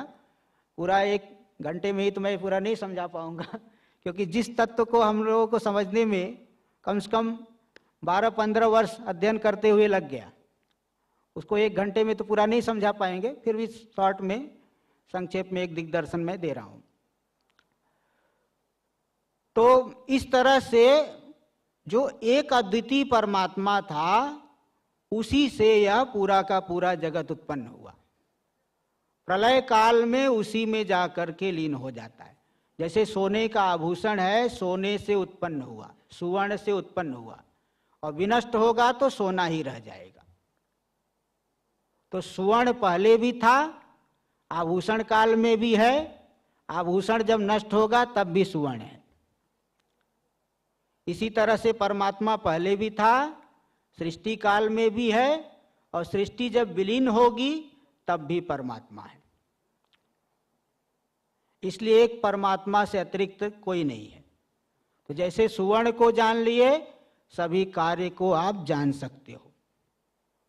इसी तरह से एक परमात्मा में हमारी दृष्टि केंद्रित हो जाए तो हम एक विज्ञान से सर्व विज्ञान। तो इसलिए वहां ये बताया गया। अब उसमें जो कर्म आ गया, फिर उपासना क्यों आई, योग क्यों आया? ये सब हमारे मन को ठीक रखने के लिए। शुभ कर्म करेंगे, योग करेंगे, उपासना करेंगे, तो मन की शुद्धि, जो साधन जब तक ठीक नहीं रहेगा, साध्य की प्राप्ति हम नहीं कर सकते। जैसे कहीं जाना हो, अब गाड़ी पंचर हो गई हो, गाड़ी में पेट्रोल ना हो, तो कहीं गंतव्य जा सकते हो, दूर जा सकते हो? पंचर गाड़ी से नहीं जा पाओगे, बिना पेट्रोल वाली गाड़ी से नहीं जा पाओगे। गाड़ी एकदम ठीक होनी चाहिए, उसमें पेट्रोल भी होना चाहिए, तभी आप गंतव्य तक जा सकते हो। इसी तरह से हमारा मन ठीक होना चाहिए। मन अगर चंचल है, नाना प्रकार के दोषों से भरा हुआ है, काम, क्रोध, लोभ, मोह, तो व्यक्ति नाना प्रकार के पापों को करने लगता है। और मन ठीक हो गया तो फिर वही सन्मार्ग में चलता है, लोक व्यवहार में भी ठीक रहता है और साधना भी ठीक कर लेता है। इसलिए योग जो है बहुत इसमें उपयोगी है। योग करके ही हम अपने मन को ठीक रख सकते हैं। शरीर भी ठीक रहेगा, मन भी ठीक रहेगा, और मन ठीक है तो हम आगे बढ़ सकते हैं। इसलिए योग की बहुत बड़ी भूमिका है। और वेदांत के बारे में भी मैं आपको थोड़ा सा बताया अभी। हाँ,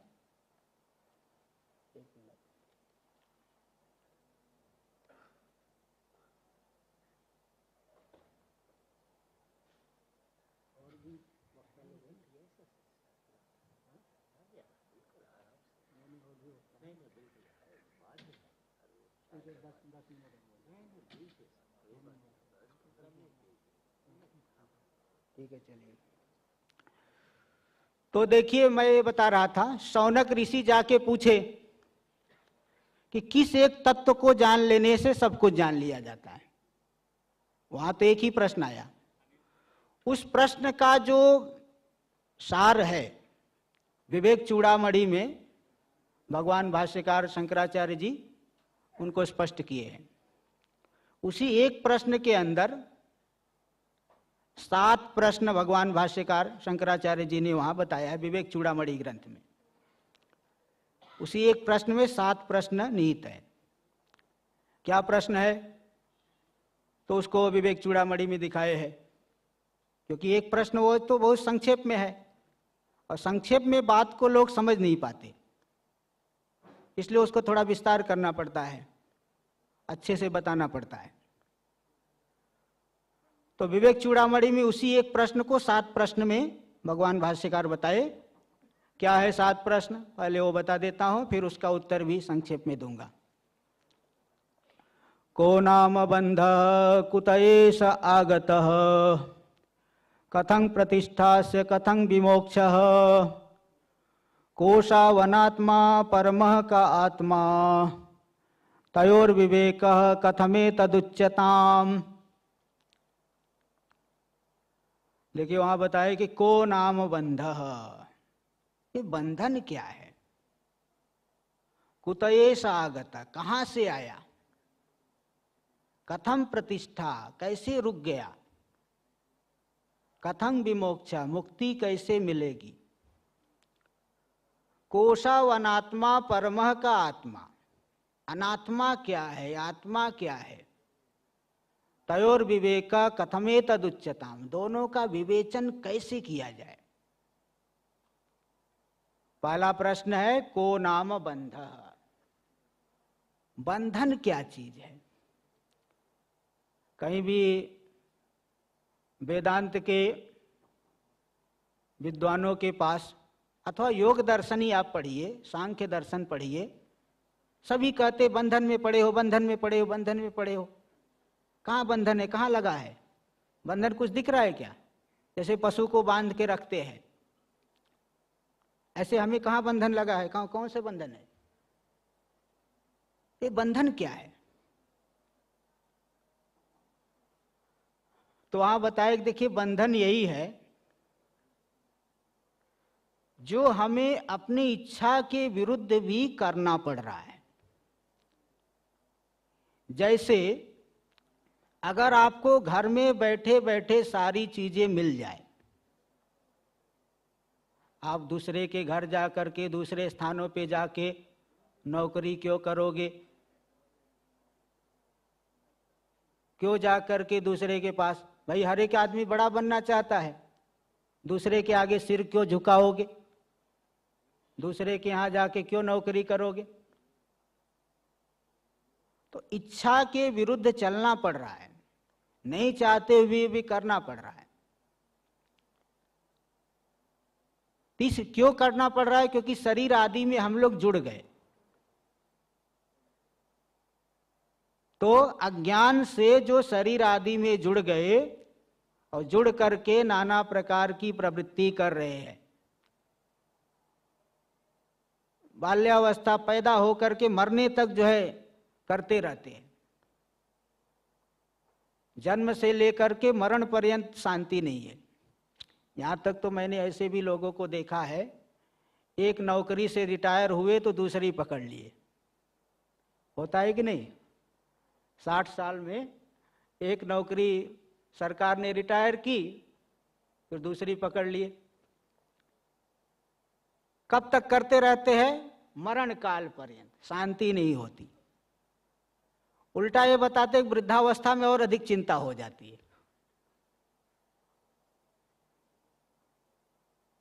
क्यों भाई चिंता कर रहे हो? जब सब कुछ आगे छूटने वाला है सब चीज, तो क्यों इतनी चिंता करते हो? शरीर को भी छोड़ के चले जाओगे। हमारी सबसे बड़ी समस्या क्या है कि जिस चीज को हम पूरी तरह से भूल जाएंगे, आगे भूलने वाले हैं, लेकिन उसी चीज को लेके अभी हम बहुत परेशान हैं। जैसे इसके पहले भी हम दूसरे शरीर में थे, वो आपको याद है किसी को पूर्व शरीर का? न जाने कितने शरीर में जा चुके, बिल्कुल याद नहीं है। तो भी हम संसार को सुधारने में लगे रहते हैं। अपना परमार्थ नहीं सिद्ध करना चाहते, संसार को ही सुधारने में लगे हुए हैं। शरीर आदि में तादात्म्य करके, मोह करके, परिवार में मोह करके, समाज में मोह करके।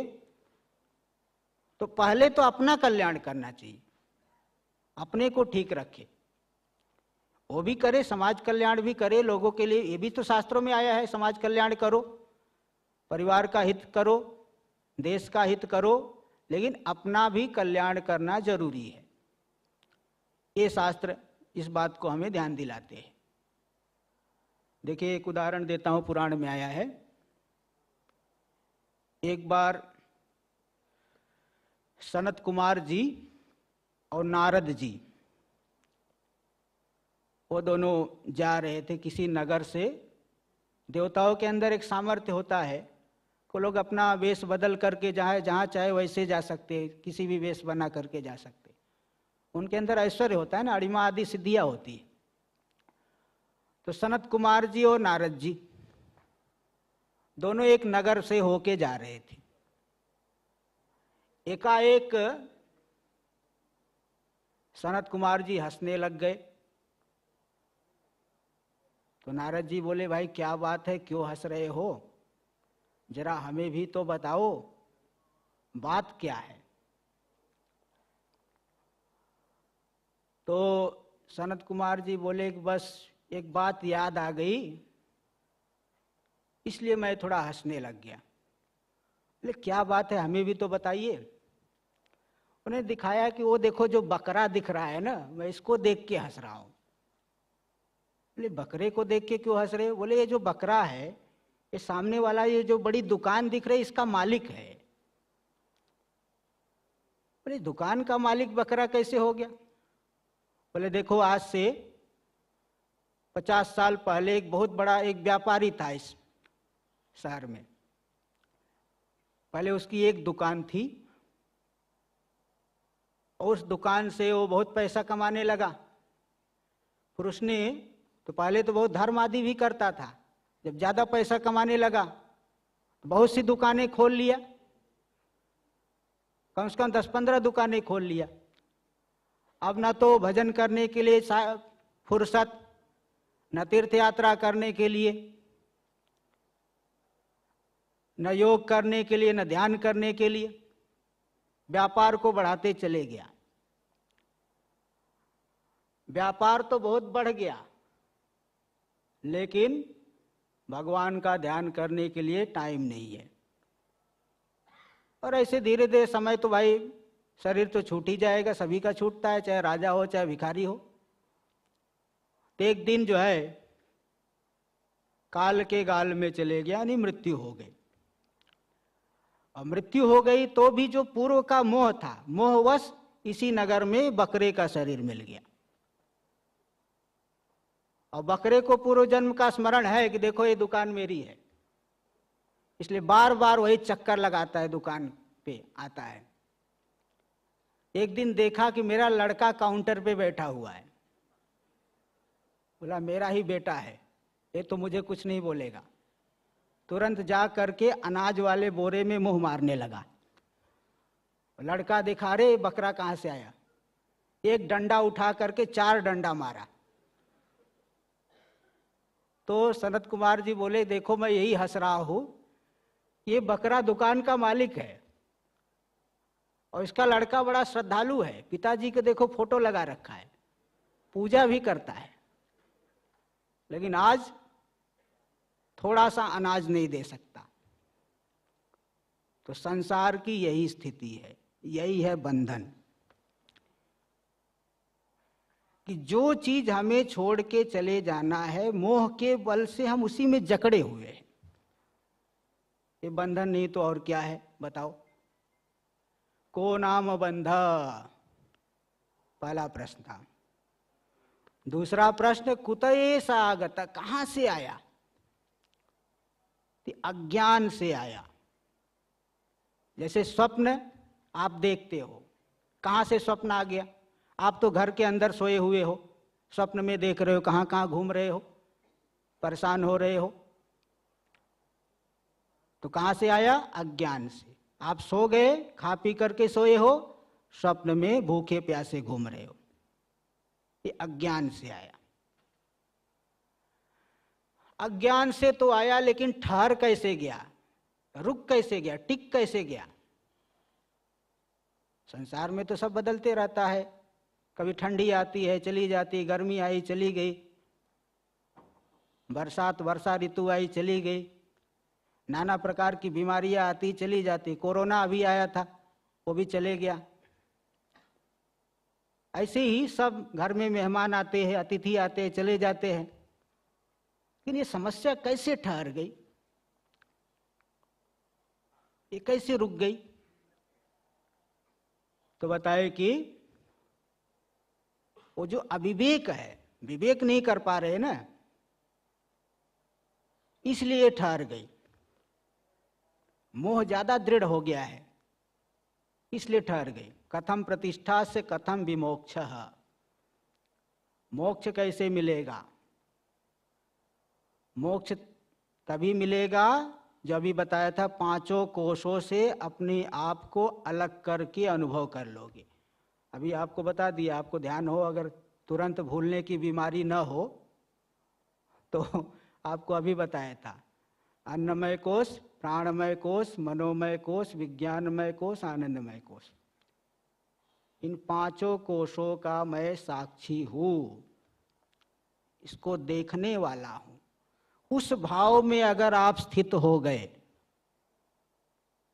तो मुक्ति कोई दूर नहीं है। भाई वो हमारा ही स्वरूप है, हमसे कोई वियुक्त नहीं है। इसलिए मैं ये शुरू में ही बता दिया, योग का मतलब क्या? दुख के संयोग का वियोग होना ही योग है। तो विमोक्ष कैसे होगा? जब विवेचन कर लोगे। आत्मा क्या है? आत्मा मतलब जो सच्चिदानंद है, तीनों कालों में रहने वाला, चिद यानी ज्ञान स्वरूप और आनंद स्वरूप। और अनात्मा क्या है? जितना भी दिखने वाला है, जिसको आप देख रहे हो, वह सब के सब अनात्मा हो, चाहे शरीर हो चाहे कोई भी हो, ये सब अनात्मा है। और दोनों का विवेचन कैसे करोगे? जैसे चावल लाए बाजार से, उसमें कंकड़ पत्थर है तो उसको निकालना पड़ता है। ऐसे ही आत्मा के लक्षण घटाइए, शरीर आदि में नहीं घटेगा, ये हमेशा रहने वाला है नहीं। तो इस तरह से विवेचन जब करोगे, जैसे राम तीर्थ वाला जी दृष्टांत बता दिया, तो विवेचन करोगे तभी जाकर के आप अपने वास्तविक स्वरूप में पहुंच जाओगे। तो योग करना तब आपका सार्थक हो जाएगा। तो इस तरह से बहुत सुंदर यहाँ पे आयोजन किया गया है, और मैं भी यहाँ पे आके अपने आप को थोड़ा सौभाग्यशाली ही मानता हूँ कि आप जैसे लोग यहाँ आए हुए हैं। इतना ही कहते हुए मैं आप लोगों को बहुत बहुत शुभकामनाएं देते हुए अपनी वाणी को विराम देता हूँ। ओम पूर्णमदः पूर्णमिदं पूर्णात् पूर्णमुदच्यते पूर्णस्य पूर्णमादाय पूर्णमेवावशिष्यते। ओम शांति शांति शांति।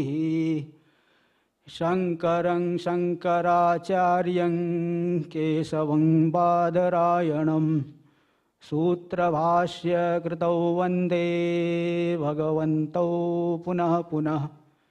ईश्वरो गुरुरात्मेति मूर्तिभेदविभागिने व्योमवद्व्याप्तदेहाय दक्षिणामूर्तये नमः।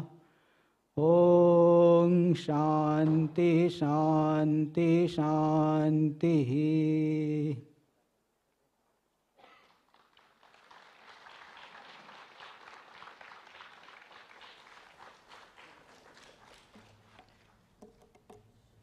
I hope to listen to Swamiji was a wonderful experience for all of us, and all of us would have benefited from his ceremony.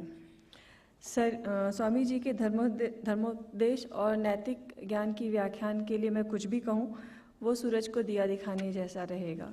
इसलिए आप सभी का कीमती समय बर्बाद न करते हुए मैं chairman and chief executive NFC doctor Dinesh Srivastava sir and rear admiral Sanjay Chaubey sir, former CMD ECIL को स्टेज पे पुनः आमंत्रित करती हूँ।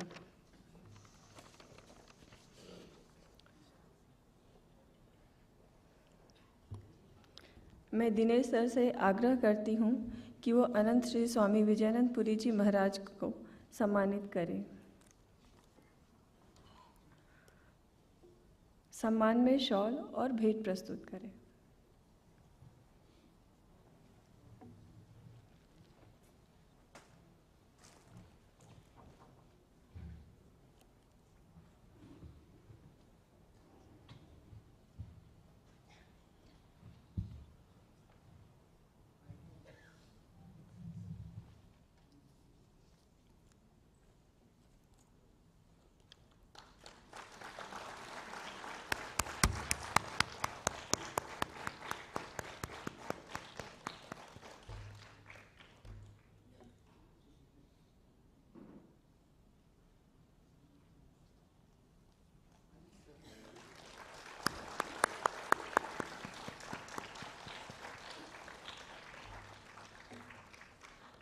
Once again, I request Chairman and CNFC Dr. Dinesh Srivastava sir to felicitate guest of honor for today's function, Rear Admiral Sanjay Chaubey sir, former CMD ECIL, with shawl and memento.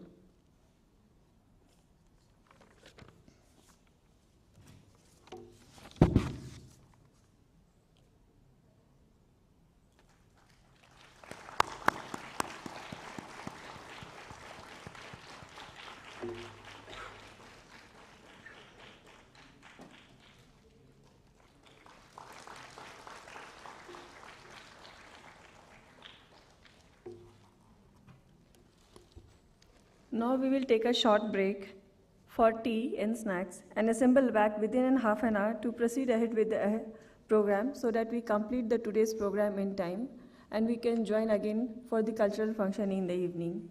We can proceed ahead from the left gate. Right gate.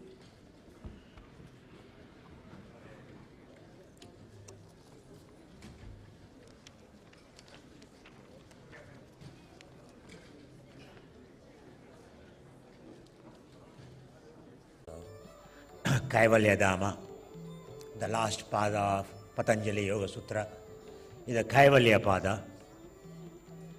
So the first experimental station of, or first experimental lab of yoga, envisioned by a long ago in India, that encouraged the research part, scientific part of the yoga. And one of the best libraries of the manuscripts, if you talk about, that is, so it is a compendium, it is a spiritual library of the manuscripts, very rare collection of the books you will find. And Lonavala is actually one of the very expensive places, but for yoga purpose, so very, so such an environment, a very expensive place is chosen by the Swami Kaivalyadhama. It is a charity, and the legacy is continued by, so the heads of the Kaivalyadhama, and it caters every year hundreds and thousands of the students, short-term courses to long-term courses to, and workshops to, seminars to, whatnot. And DAE is the biggest, largest beneficiary of actually the Kaivalyadhama. And Kaivalyadhama, my association, is way back in 1980s. And my gurus are, as I told you already, the Manohar Garotia and O.P. Tiwariji and their gurus. So it was the purely practice-oriented. So, and now the next generation has already taken over. So we all, like even myself, because yoga is not supposed to be used as a livelihood. That was ingrained in all of us, the present generation, who got trained by our seniors, frankly speaking. So even I never thought I would come into the teaching of the yoga. So also Subodh Tiwari. So also everyone here. That is the one part we have to understand. After all his education, and now he came back, like Deshikachar came back to represent Krishnamacharya. After his stint as an engineer, after he spent a lot of good career abroad, but motivated by his father, he joined him later. So, unlike, of course, the Deshikachar, Subodh Tiwari, very young and dynamic, and he is on the board of so many committees. All the dignitaries here, they are an Ayush department, the curriculum selection committee too. They are handling in shaping the syllabuses and curriculums for the country, especially introducing to the children to, youth too. So they are playing very pivotal role, not an ordinary role.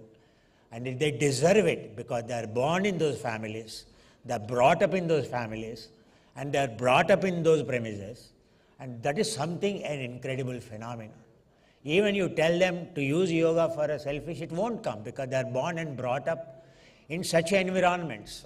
So the one among them is the Subodh Tiwari. And in fact, his name itself, his father named Subodh.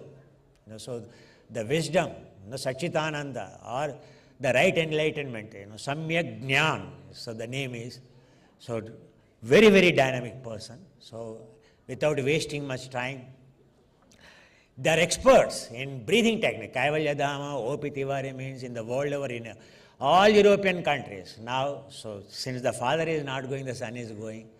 But you talk about pranayama, they are the experts. Because Krishnamacharya tradition, they integrated with the asana itself with the breathing technique, but not as a separate. But whereas in Kaivalyadhama, the technologies of the breathing techniques are well preserved. That's why the one who is renowned for the pranayama techniques, so it is better to hear from them. So I request, and we are very grateful for him because he is so busy in the meetings, and today he could visit, and he did not spare a moment to come here. We told him you can come at your speech time, but he said I wanted to listen. That is the spirit of an aspirant, a serious a yoga aspirant.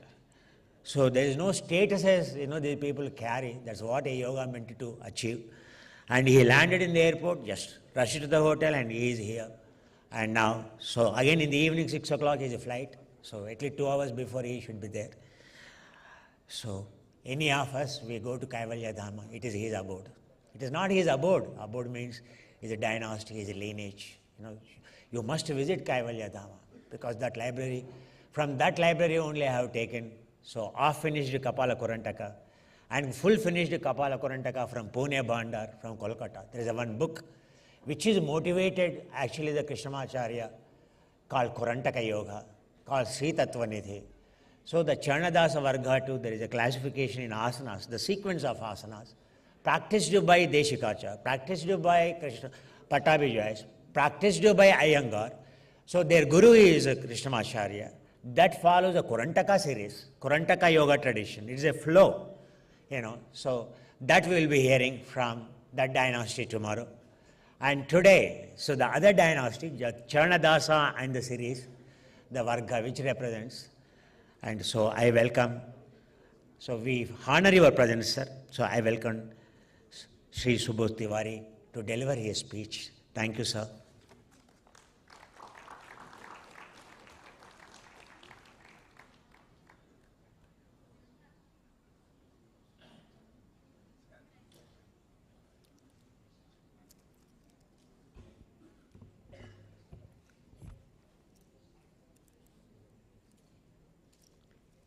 Namaskar and my pranams to all of you.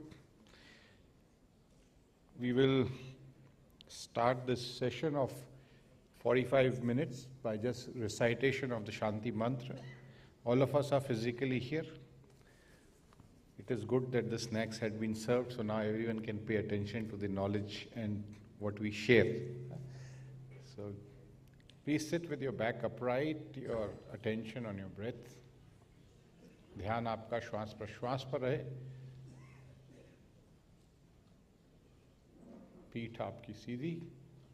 Just be aware of your breath for few seconds. श्वास प्रश्वास पे कुछ seconds का ध्यान. All of us are here physically. This is a conference on yoga. Let's spend few moments to ensure we are centered in our attention. We will recite the Shanti Mantra Sahana Vavtu. Those who know can recite together. Gently inhale. Om Sahana Vavatu Sahanau Bhunaktu Sahaviryam Karvavahai Tejasvina Vadhitamastu Ma Vidvishavahai. Om Shanti Shanti Shanti. Very gently and slowly open your eyes. I'll request them to display the presentation which I have for you so we can start right away. I thank the organizers to have invited me here, Dr. Kumar to have thought and extended an invitation. It's lovely to have interaction with all those who are interested in yoga and to share our own experiences with you. So I'll speak on yoga for holistic health, a scientific perspective. एक वैज्ञानिक स्वरूप योग का उस पर हम चर्चा करेंगे. And right from the beginning when I heard Swamiji with such great wisdom, and Srivastav ji spoke for a few while but meaningful, and then Chaube ji. And I also reiterate that in any sphere of knowledge, simple is profound. जितना समझने में आसान होगा उतना अनुभव हम ज़्यादा कर सकते हैं, उतने ज़्यादा लोगों तक पहुंच सकते हैं. So I'll just wait for a few seconds until I'm sure. Presentation आप लगा रहे हैं?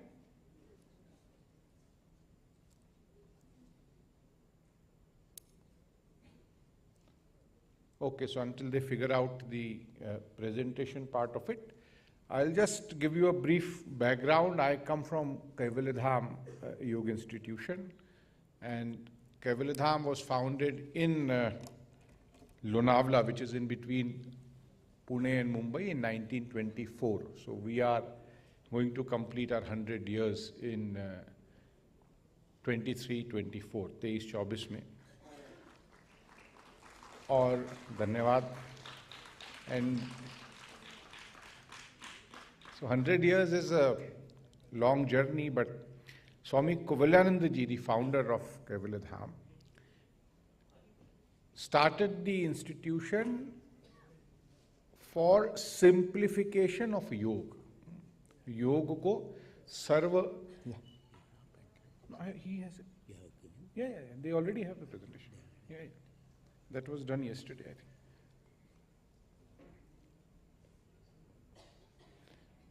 Anyways, I'm always prepared for the Murphy's Law. There is no problem. So,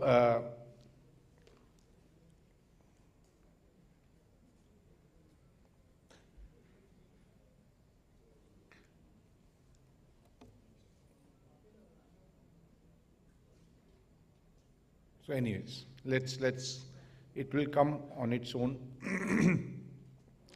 So I come from Kaivalyadhama. It started with scientific research in yoga. Yoga में वैज्ञानिक अनुसंधान to simplify the understanding of yoga, and it was the first time in the world that yoga was put under the lens of scientific investigation. Very simple. One of the most important aspects, what we have to realize, and what Swamiji also said, that most of us, ज़्यादातर हम लोग योग को, we look at it and identify it with yoga asanas. ज़्यादातर लोग हम लोग, when we speak of yoga, when we understand yoga, or if I ask you a question, how many of you practice yoga? Whoever raises first thought, पहला विचार जो मन में आएगा वो whether I do this or whether I do this, that's it. But yoga essentially is a science of holistic development. Yoga cannot be confined or compartmentalized only to physical well-being. So yoga, as I say, is a art and science of physical, mental, emotional, social and spiritual well-being. Yoga आपके शारीरिक, मानसिक, मनोवैज्ञानिक, सामाजिक और आध्यात्मिक उन्नति के लिए. So confining it would be like going in the ocean for scuba diving and just going till 10 meters, whereas you could actually go to 40 meters. So that is the confinement which comes by when we look at it only as a science of physical well-being. If we want to understand yoga very simply, we should refer to, and we often refer to, the Yoga Sutras of Maharishi Patanjali. Very simple. So आप सभी लोग महर्षि पतंजलि के बारे में तो जानते होंगे, isn't it? All of us.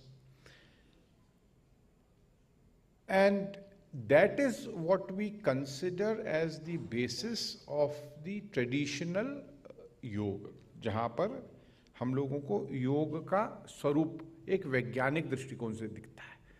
Because I always say that Maharishi Patanjali, we should look at him as a scientist, because the way he has defined things in the Yoga Sutras, the way he has explained the processes in the Yoga Sutras, and the way he has enumerated the results in the Yoga Sutras. So very finely done work, and that is what we take the basis for taking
where yoga tradition and science meet. That is, there is that synthesis of scientific research. And while we progressed in 1951, 51 में, first ever College of Yoga was established at Kaivalyadhama, Lonavala. क्योंकि उसके पहले of course गुरु शिष्य परंपरा तो काफ़ी सदियों से है, हजारों सालों से है, but a formal structure to a yoga course was started in 1951, and this course, the college was Govardhan Das Saxena College of Yoga and Cultural Synthesis. And the first course, पहला course जो स्वामी जी ने शुरू किया था, that was Yoga Pravisht. Because since 1952, that was post-independence, Kaivalyadhama has been supported by the Ministry of Education. And 1962, it was the first institution which was declared an institution of higher learning. Very good. आगे चलते रहिए. एक और. Can we move forward? Yeah. हाँ, यहाँ रुकिए, I'll tell. So this is the College of Yoga, UC 1951, and then 61 was the first ever yogic hospital.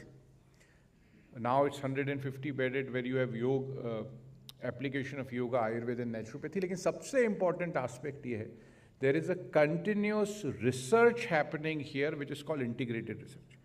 Someone comes with issues related to thyroid, he is there for 2 weeks, he is monitored in the scientific research department, and we come to know that what is the progress in his case.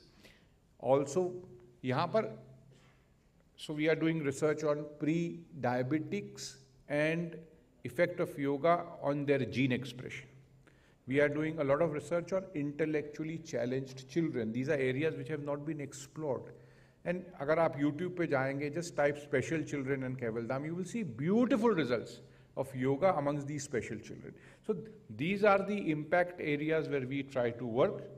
And of course now we also have a school, क्योंकि योग की शुरुआत हमारी बचपन से होनी चाहिए in a systematic way.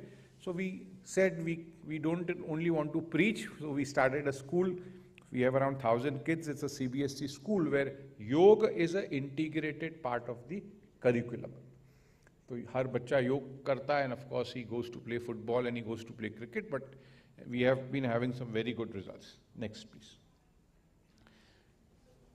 समय कम है, but we'll just, since this talk, I wanted to just browse through the history of yoga, हम लोग जो समझना चाहते हैं, right from 3000 BC, and Ved of course are Sanatan,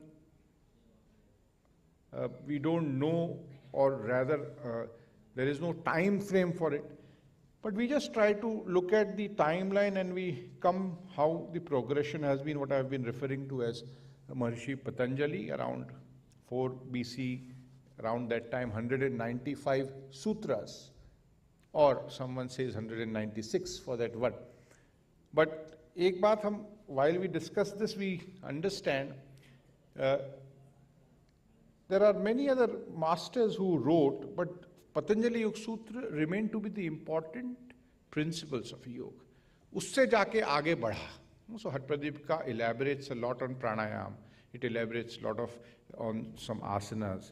But the definition and the principles are laid down in the Maharishi Patanjali's Yoga Sutras. Very simple. आगे जाए. For around 150, 200 years, things got missing because of probably the colonial era, and we didn't see much development in the world of yoga as we had seen before that. So you have these incidences which came out of research that there were yogis, but हमको ये समझना चाहिए उस समय योग turned popular and it went ingrained into the family. Popular aspect was to show more of the mystical side, है ना उसका. तो Swami Kaivalyanji wanted to demystify it. So this was one of the incidences which have been quoted in one book which I will refer to, which all of us should read if you want to know the history of yoga in modern times. Next one. in recent time, first scientifically someone trying to scientifically evaluate yogic aspect was this great article by Dr. N.C. Paul from Calcutta, around 1850s, and he tried to discuss yogic practices and its scientific import. Next. In 1917, Swami Kaivalyadhama started the research while he was in Baroda, and 1924, he established Kaivalyadhama in Lonavala. Next. And like I said, the synthesis of science and tradition was very important to him, and that is what we thrive on even today at Kaivalyadhama. Next. During those time, it was like a renaissance period for yoga, because after so many, more than 100 years, something substantial was coming out, and you had at the similar time, Sri Yogendra ji, who is, because we as seekers, we as sadhaks, we as those who are interested in yoga, we have to understand and we have to know how it progressed in India at a very important time. Swami Shivanand Saraswati ji from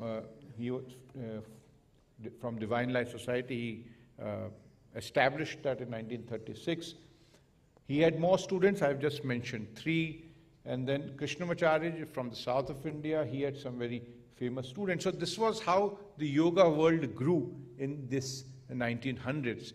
And for each of us, we should know that this is what has spread over last 100 and more years. Next, please. These 2 books, as students, as seekers, as those who want to know more, or isliye because I really appreciate the amount of work which has gone into doing research. William Broad is a journalist from the New York Times, from the scientific section, and Joseph Alter was a professor, and right now he has shifted to Singapore, but Joseph Alter originally is from Missouri. Tom Alter ka bhai.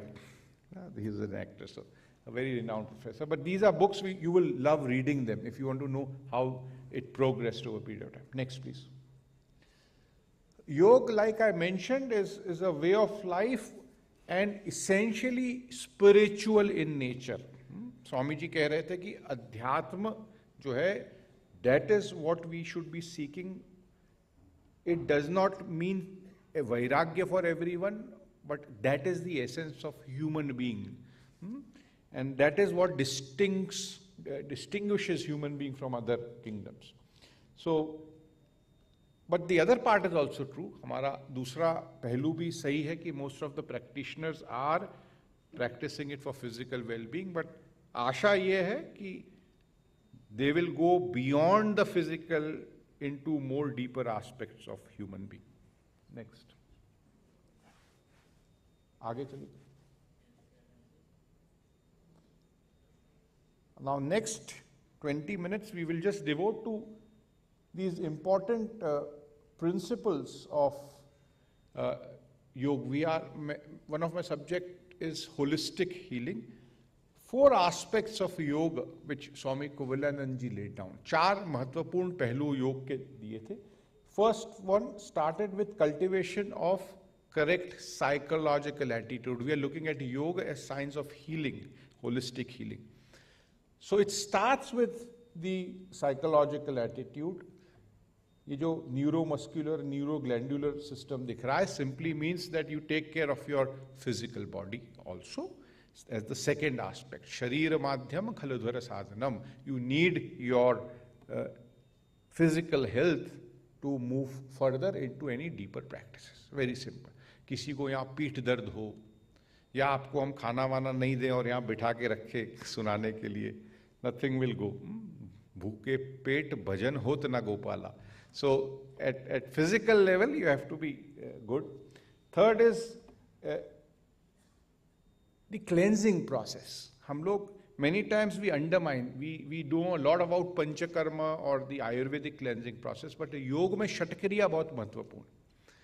I don't know how many of you paid attention, but pandemic में there was a great article कि एक Mangeshkar hospital है पूना में, And all the doctors consistently for the whole 12 months kept doing Jalaneti. Jalaneti to sabko pata hai? Nasal cleansing, what we term. And they had beautiful results amongst the doctors, so much so that surprisingly Mangeshkar Hospital mein ek bhi doctor did not succumb to COVID. Scientifically, you may give credit to Jalneti, you may not, whatever it is, but fact remains that each one of them continued to practice throughout the year while they were dealing with the patients. So, Shatkriyas are very important, and regulation of diet, जो हम कहते हैं खाना मिताहार और सात्विक आहार, it is essential because, so this 4 principles Swami Kaivalyadhama laid down in his book Yoga Therapy, which if we are looking, अगर हम हमारे स्थिति को, शरीर को, मन को समन्वयात्मक स्थिति, if we are looking at a synthesized way, these 4 principles need to be followed simply. Next. Psychological attitude, I will be brief, I will not elaborate much, but when we speak of psychology, we have to understand that there are few aspects which I have been taught are the principles of psychology according to the Eastern principles. Or lot of discussion goes in this, लेकिन एक बहुत जो Western psychology and Eastern psychology, one major difference which has come out time and time again, because when you look at psychology from a Western perspective, it is mostly it's Freud, it's Jung and all that, and the underlying factor which they are trying to address is there is a problem in the mind. कुछ तो समस्या है बुद्धि में, मन में. And when you look at Patanjali, he says, and the principles, if you consider, it says mind itself is the problem. Difference there is in. So what you have to deal is cultivation of that. So जब आप क्लेश, there is one very important concept of klesha in the Yoga Sutras. Pancha klesha कहते हैं. Now this is something which we have to understand at our level. Avidya, smita, raga, dvesh, abhinivesh, pancha klesha. Each one of us is born with these 5 afflictions. Thoda, are you with me so far? Are you more confused now than you were before? So kleshas are simple. ये समझ ले तो आधी समस्याएं खत्म होती हैं, because most of the time we feel हमको ही है, दूसरे को नहीं, हमको क्यों हो गया. तो पहली संतुष्टि है कि सबको है, मात्राएं अलग अलग हैं. So everyone is born with this. Avidya is the root. Simple. Avidya mostly is translated as ignorance. But if you want to go deeper, then let's understand it as not being aware. Not being aware is different than ignorance. For example, आप सभी लोग cycle चलाते हैं, bicycle, right? तो जब आप सीख रहे थे, when you were learning to ride bicycle, and those were first days when you could balance, right? And holding that handle like someone was taking it away, इतनी जोर से कर रहे थे. उस समय when you used to ride that bicycle, you could see nothing else except the handle which is tightly gripped and the road before you, right? Isn't it? है ना? And then when you learnt over a period of time, मतलब उस समय जब सीख रहे थे, if I told you there is an elephant standing, there is a tiger standing, nothing would matter to you, right? What mattered was, over a period of time, आप सीख गए, आनंद में रहे, and then probably you could look at the flowers and the butterflies in the garden. Why? Because your awareness. So avidya in one sense is lack of awareness. More it grows, more the consciousness grows, more aware you are, that is, lesser are the afflictions. So that they say is the root. Avidya, asmita, too much of I-ness. I-ness के पीछे छुप जाती है कई चीजें, right? Rag, what is rag? Mostly translated as attachment. But then I ask a husband, आप wife से attached हो हाँ या ना, और ये प्रश्न पूछ लिया कि do you want to be detached, तो अपनी वाइफ के आंख में देखता है बोले नेवर, है ना. But if you want to understand it simply, we can try to look at it as maybe attached but not dependent. So you could still be attached but don't be dependent. So be happy in spite of and not because of.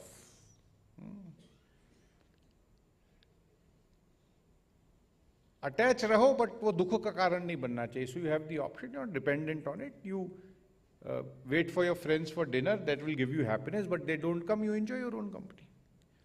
Right? That is the way we should be. So, rag is that, dvesh is that, underlining word is the negativity. Dvesh bhavana. You know, you have to, it will come down, and what for what? From practices you are trying to get it, you know, less and less of these affliction.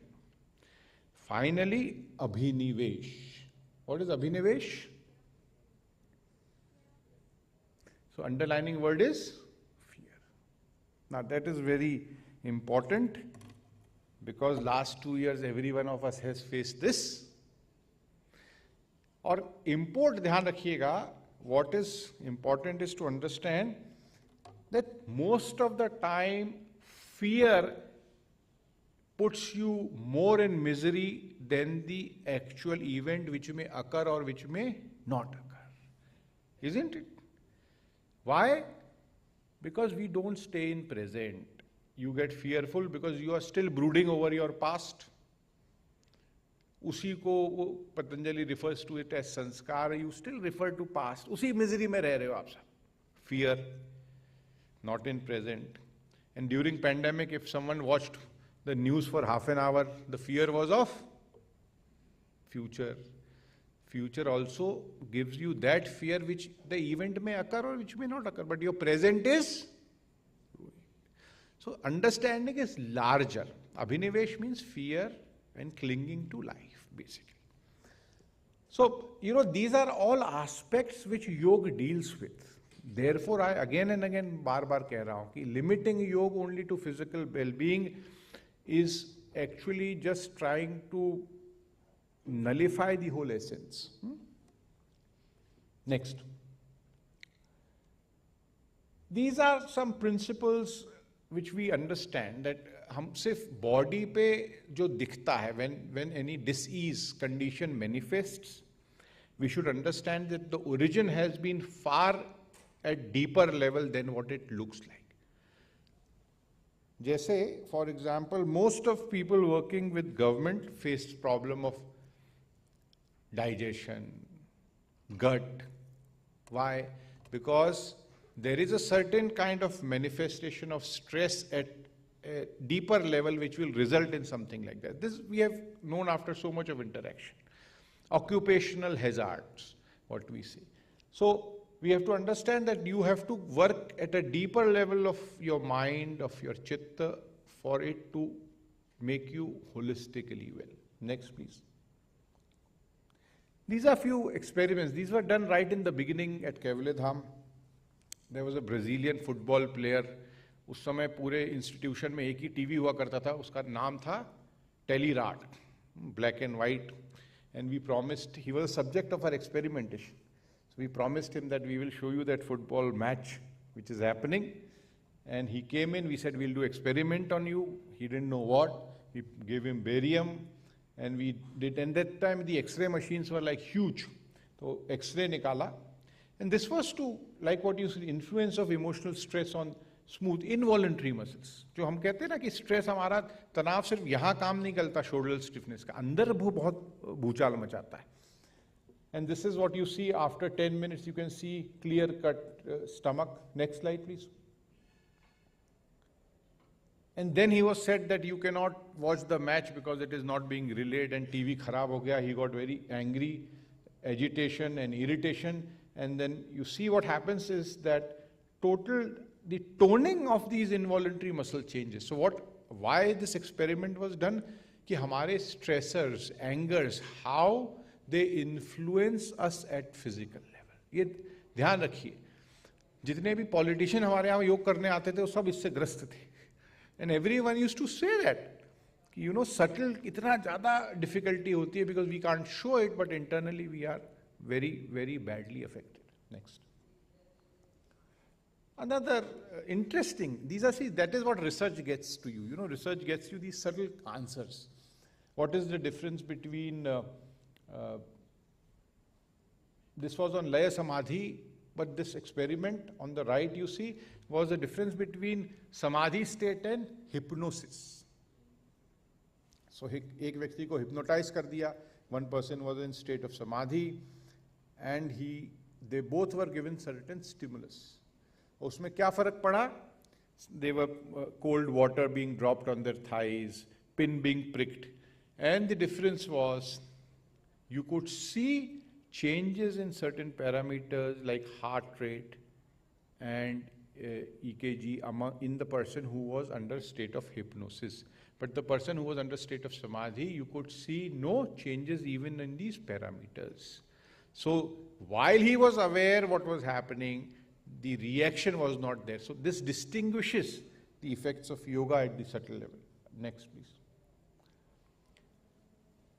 The second principle, physical health is important.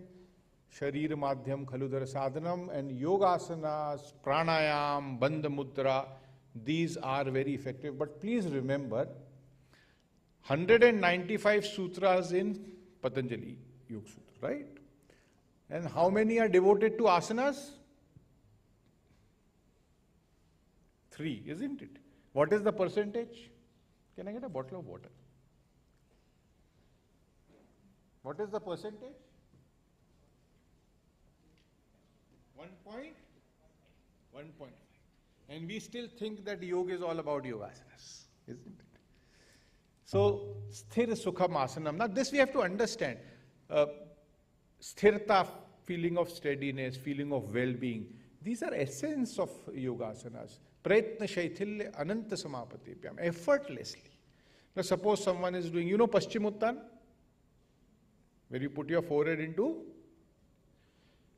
Now imagine someone trying to do it.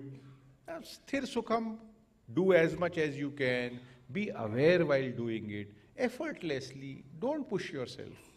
But suppose some teacher comes, sits on the back of that individual, either you will be alive today or you will do Paschimuttan. What will happen? Asthir dukkham asanam. So please remember the essence of yoga which is laid down. Asana is about being in asana. It is not about doing an asana, right? So this is next. Again, ek aur baar. Simple. What happens when you do asana as an exercise, and what happens when you do it as the principle of sthir sukham asanam? You see, upar jo hai and niche. When you did it more as an isotonic exercise, you see the graphs up, and when you do it in the principle of sthir sukham asanam, these are the graphs down. Your muscles are happy, body is happy with you. आशीर्वाद दे रही है आपको कि शांति से आप करवा रहे हो, and you enjoy the awareness because it is all about awareness and observation. So this is simple studies which we did. We say practice asanas in the way it has been prescribed. Next. Simple about heart rate variability, how it increases, and when you do it in the way it is prescribed, awareness, observation, there's minimal increase in the heart rate because asanas are not exercise. Please understand. Drive home that point. Next. Mudras and bandha, not many practice it generally, but बहुत important aspect of yogic practices. They can be simple as Jalandhar bandha, Jiva bandha, very, very effective. And one needs to understand कि ये भी बहुत important role play करता है in your health at your physical, mental and emotional level. Next. What you see here is Udyana bandha. This was experimented at Kaivalyadhama by Swamiji, and they found out कि you have a negative pressure in your viscera, in your abdomen. Excellent practice for enhancing your functional organs health, right? Jahan tak aap, there's a kriya called agnisar for your liver, for your kidneys. These are because of the negative pressure which he named after his guru. He called it Madhav Das vacuum. Why I am getting this to you is, this is not in vogue as practices, but they are very, very effective. But the bottom line is, please practice it under the guidance of a teacher. Next. Negative pressure is demonstrated when that portion of milk goes right in your abdomen because of your negative pressure which is produced in your abdomen. इसके फायदे बहुत हैं, like I said, digestion के लिए, maintaining the health of your functional organs. Next. Pranayam, simple. There is so much of work in Kaivalyadhama. Like Dr. Kumar said, Kaivalyadhama, we emphasize a lot on pranayamic practices. And I will finish in 5 minutes, but I'll just say the important part is, please remember, pranayam, you can cognition होता है. आप जब श्वास प्रश्वास पे ध्यान देते हो, you can do. If I tell you कि आप आंख बंद करके, if I tell all of us आंख बंद करके 5 मिनट ध्यान में रहेंगे, तो क्या होगा? 30 seconds, 90% of them will open one eye and see neighbor की खुली है कि नहीं. So pranayam becomes very, very important from spiritual point of view and from point of view of your health also. So much of work has been done. We'll just browse through some researches which have happened. But please remember two important. Hattapradipika elaborates on pranayam practices. Swatmaram goes ahead and says two important things. That how your chitta is directly related to the activity of the breath. Chale vate chale chittam nischalam chalam bhavet. Yogi sthanur vapyanoti tatho vayu nirodhe. Your chitta and your breath is directly related. So if you control your breath, you will be able to control your chitta. Simple. Hota hai. When I ask you put that thread in the eye of the needle, what happens to your breath? Almost. During COVID time, just before the results were negative or positive.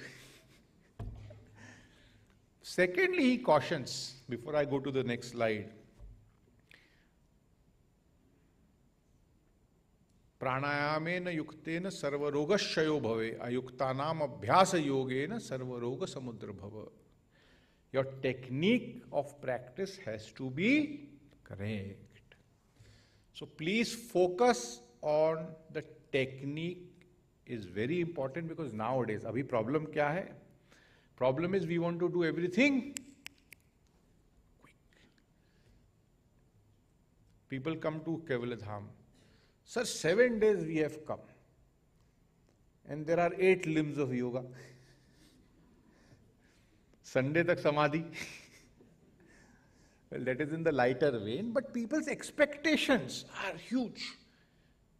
But essence of a yoga practice is dirghakal, slow, steady, and practice it for time. You may do less, but do it rightly. So less is more in yoga. Please remember that. Ye dhyan rakhiye. Next.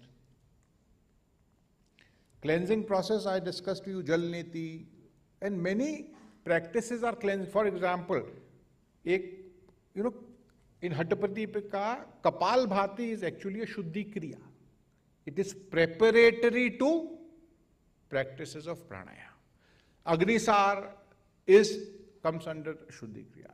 All these, so there are subtle practices of cleansing which each one of us should learn, because the yoga mein most of this are not taught for the reason of discomfort, or considering that some people think it is not hygienic, not forgetting that everything which is coming out from our own body, right?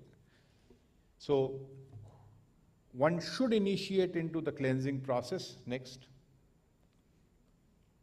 And this is very simple.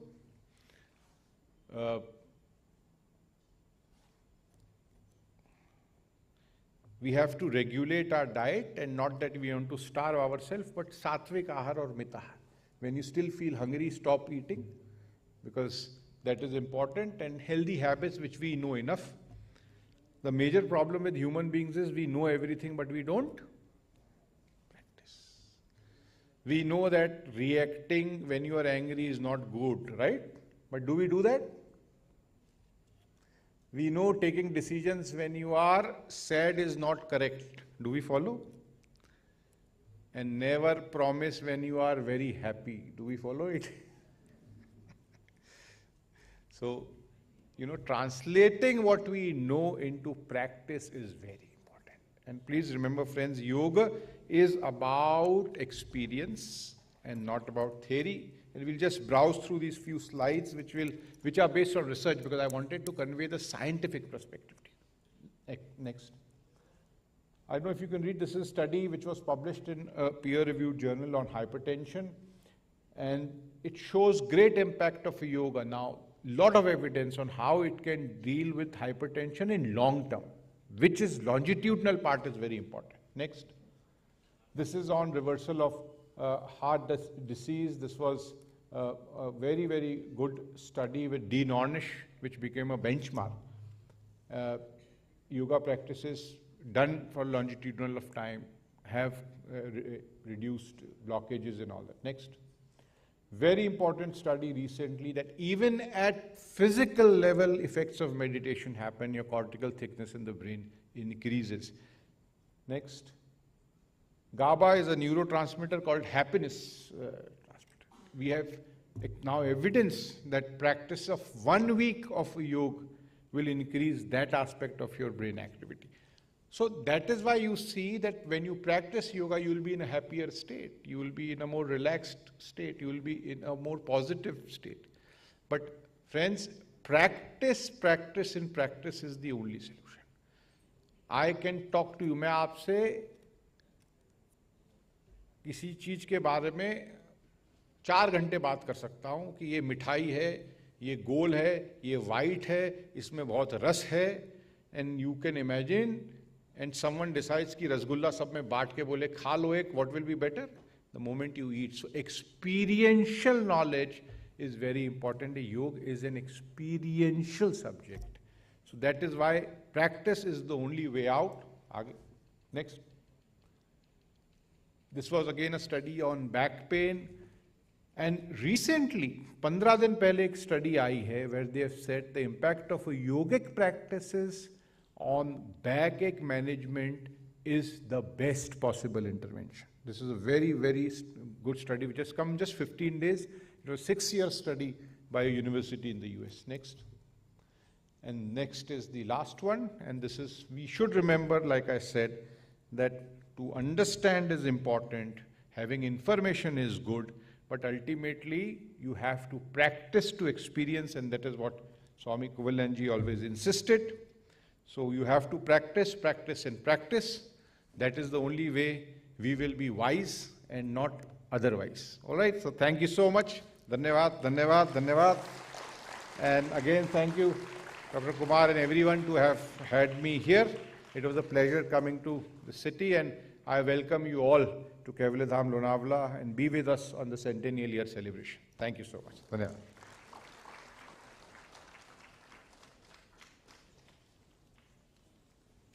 Thank you so much, sir, for such an enlightening talk. I'm sure the audience would have really enjoyed it. And as you told, I'm sure, inspired by your talk, everyone here, and especially the children, will definitely make yoga a part of their lives. May I request our leader, Dr. Dinesh Srivastav, to kindly come on to this dais.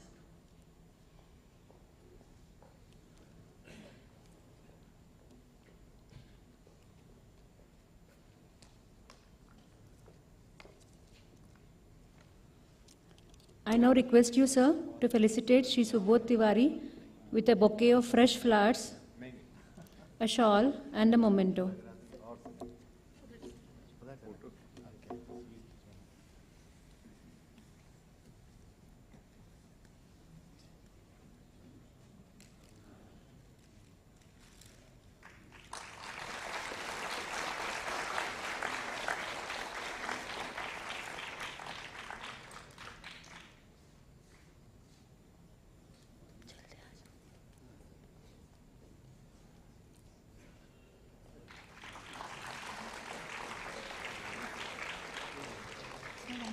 So 1 minute, momentum.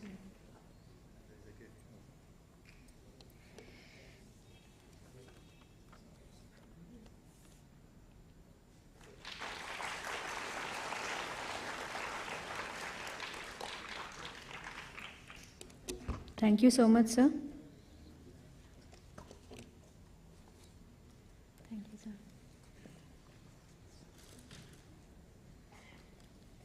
To deliver the next talk, we have a very illustrious personality, Sri Nataraj Ji, Director, Shivananda Yoga Vedanta Dhanvantari Ashram, Nayardham, Trivandrum. The title of his talk is Yoga and Science. Before we listen to him, I request Sri Dr. A.L.V. Kumar to introduce the speaker.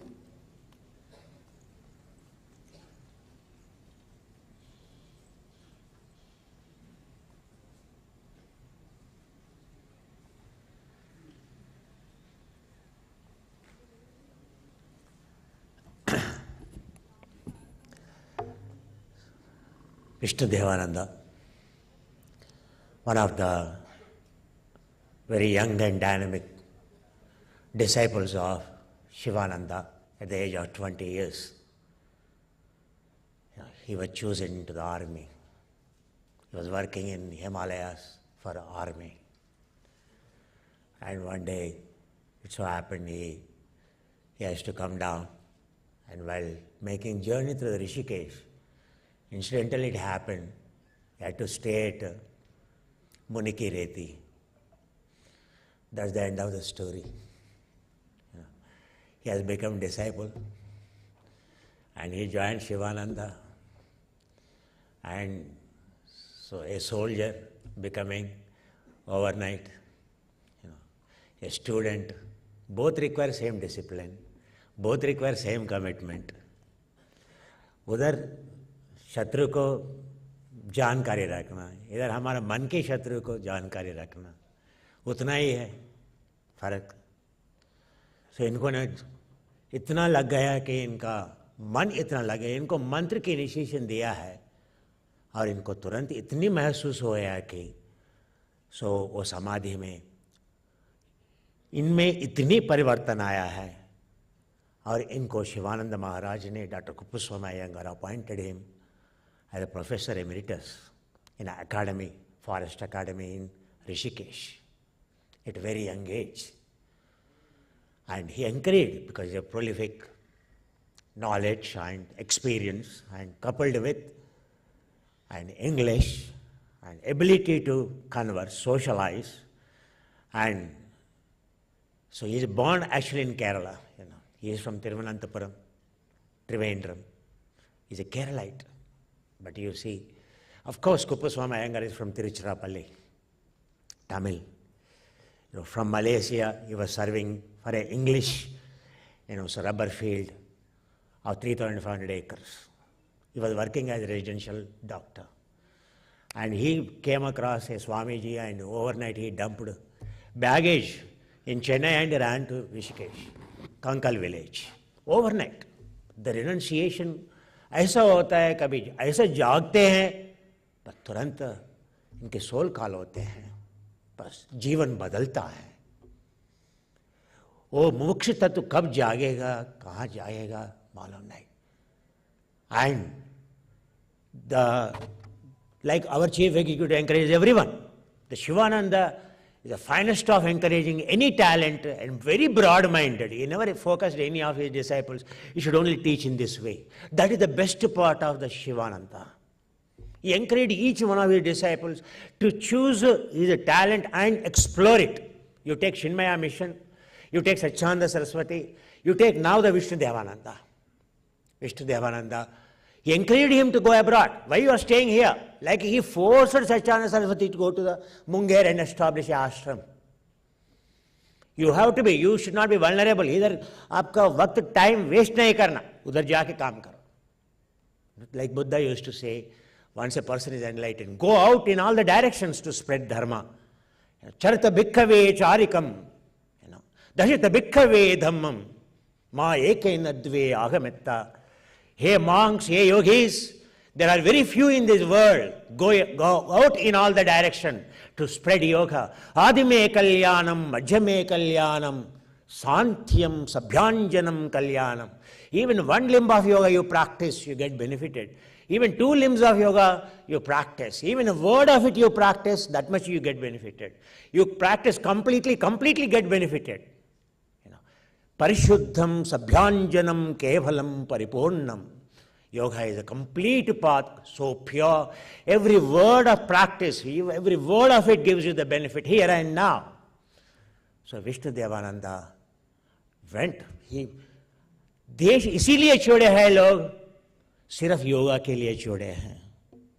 पुराना जमाने में वैराग्य बन के king Melinda, Greece king, and Nagasena, the Buddhist monk, conversation went on to become very famous in the world. The conversations with Indian monks, Indian saints, and Indian yogis. The only reason anyone went as aprachya, aparichituda, or prachya is only for the reason of spreading yoga they went. No one else left this country for the want of any desire. To spread the teachings of the desireless they went. So also Vishnu Devananda was sent. And he is not sent actually, in fact he went and Canada and he established center over there. Within no time, so yoga is all about creativity, right brain activity and parallel processor. And he has proven his mettle during his very lifetime. I was very lucky, my first mantra was initiated by him at the age of, 7 years in Rishikesh. In 1978, his favorite place is Uttarakashi, Guptakashi, and this Kashi. Uttarakashi is near to the Gangotri, the most sacred place, where Ganges flows, so purity. He envisioned, so Vishnu Devananda always envisioned he should have something constructed there, and he constructed there a small ashram. His final body relics in 2000, I think in 93, I think so, or Jala Samadhi. He wanted his body not to be buried, not to be put on a pyre, but to be left in the waters of the Ganges. That was his last wish fulfilled. But he is the one who introduced Hatha Yoga to the Beatles. He is the one who introduced the yoga into the Hollywood stars, and not compromising on the quality of the yoga. And so his close heart is the Kerala, not Himalayas. Yoga means Himalayas. So he wanted something to be there for the south. That's how he chose Nayar Dam, a place to train yoga teachers. Every year, and now it's a professionally managed governing body, manages the Vishnu Devananda ashrams all over the world, 13 ashrams, more than 40 centers they have. And the one who is choosing to handle the Nayar Dam for the last 20 years, Dr. Nataraj is here. He's born Italian. And he learned yoga in London. He was working for National Health Services. Many Indians went from India working for National Health Services, earning the money over there. He left the National Health Services of the UK and he went on a mission like Vishnu Devananda into Zimbabwe, and he served there, and from there he transferred as a director at Nayar Dam Center for 20 years. He is an integral part of Indian systems of spreading the pure yoga. One thing, why he is chosen, a Westerner is chosen, because for yoga, you will see, actually, frankly speaking, Anusthana means the one who listens, the one who practices 100% without any compromising, and 100% they give of themselves are the Westerner aspirants. That's the one quality I see them is they just don't listen, but they really practice it. वो थोड़ा हमारे Indians में थोड़ा कमज़ोरी है, बहुत सुनते हैं पर थोड़ा प्रैक्टिस में कमज़ोरी रहते हैं. अब बाद में करेंगे करते हैं. So the both couple, they were serving Shivananda centers and they came to India, and so both of them are the same faculties, so senior or a junior. They fell in love, they got married, and noble couple, now they're handling the Shivananda Center in Nayar Dam. So we are greatly honored. He agreed to come here. So he's a professional doctor. And so batches after the batches train in Hatha Yoga in the tradition of the Vishnu Devananda.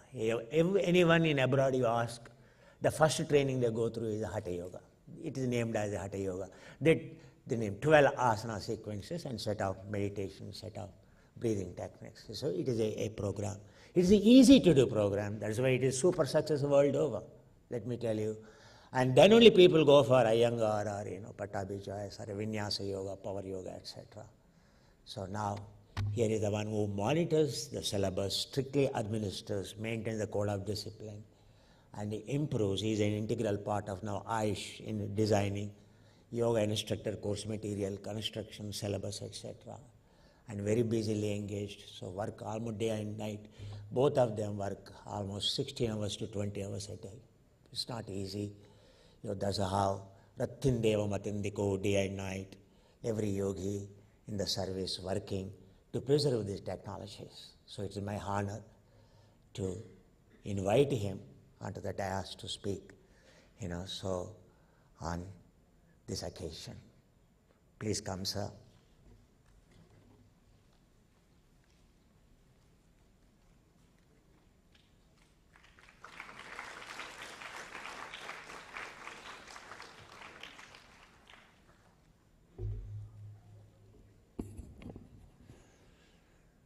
Om Sahana Bhavatu Sahano Bhunaktu Sahaviryam Karavavahe Tejasvinavati Tamastu Ma Vidvishavahai. Om Shanti Shanti Shanti. I salute my gurus and bolo Sadguru Shivananda Maharaj ki jai, Swami Vishnu Devananda Maharaj ki jai. Om Tat Sat. Good afternoon. Yes, we have crossed into the afternoon, so good afternoon. I'm very happy to be here and to see and meet some of you. And I would like to express my thanks to the organizers of the Nuclear Fuel Organization Complex and Dr. Kumar to invite us. I feel very honored to represent our organization, the Shivananda Yoga Vedanta Centers, and our Guru's teachings, who you've heard about, Swami Shivananda and Swami Vishnu Devananda. And I chose the topic of yoga and science, knowing that there would be many scientists here, and that's a field that you know very well, and the principles of science. And how does yoga fit into that picture? I'm working on the assumption that you don't know much about yoga, and that you know a lot about science. And also, I'm coming from a point of view where I'm used to, as we heard, teaching in the Dhanvantri Ashram in Nayadam, Kerala, and we have quite a significant number of foreign students who come to the ashram to learn about yoga. And we do present the yoga in a very traditional way, and including the Hindu culture. Swami Vishnu was very particular about not just taking the yoga out of context, but presenting it in a cultural way. So he very much promoted Hindu culture in all forms, in all his ashrams around the world. And we continue to follow that tradition, following the Hindu traditions. So I should have added another word, not only yoga and science, but also religion, because that's one thing that often challenges our foreign guests. They're faced with, images of the Hindu deities and the prayers and the rituals and arati and these kind of things that we do on a regular basis in the ashram. So initially they're often quite surprised and even a little bit intimidated that they come here for yoga, but they're getting presented with religion. So I also wanted to clarify that aspect too. What is the relationship between yoga, science, and religion? As I see, they are quite connected, but at the same time, how are they different? Just once again to recap, Dr. Kumar mentioned our gurus, Swami Shivananda of Rishikesh, although he was originally from Pattamadai, yes, in Tamil Nadu, Tirunelveli district, and established the Shivananda Ashram in Rishikesh with the motto, serve, love, give, purify, meditate, realize. These 6 words, you could say, encapsulate the spiritual life, starting with the concept of service, which is what we call karma yoga, and then developing love and generosity, which we call Bhakti Yoga, and that these two practices are going to purify the mind, what we call Chitta Shuddhi. And from a purified mind, one can then progress to the next level, which is what we call meditation, where one can stabilize and keep the mind focused without unnecessary distractions. And that this continuous meditation will ultimately lead to higher levels of consciousness and what we call self-realization, which I believe the Swamiji was describing quite elaborately. Unfortunately, my Hindi, I probably picked up 1% of his talk, but what I did pick up, I could definitely see that he was focusing on the self-realization and the nature of the Atma and the Absolute that we are all part of. And that's what we call the self-realization, ultimate point and aim of yoga as a spiritual practice. Next, please. So you've also heard about our founder, Swami Vishnudevananda, popularly known at the time as Parakam Swami, the Flying Swami. He was actually from North Kerala. I'd like to just correct you, from, what is the name of the village? Yeah, from Palkat district, and Nemara. Nemara is the village in Palkat district, which is the north of Kerala. So that was his home place. But as you heard, he spent 10 years with Swami Shivananda in Rishikesh. And in 1957, Swami Shivananda encouraged him to leave India.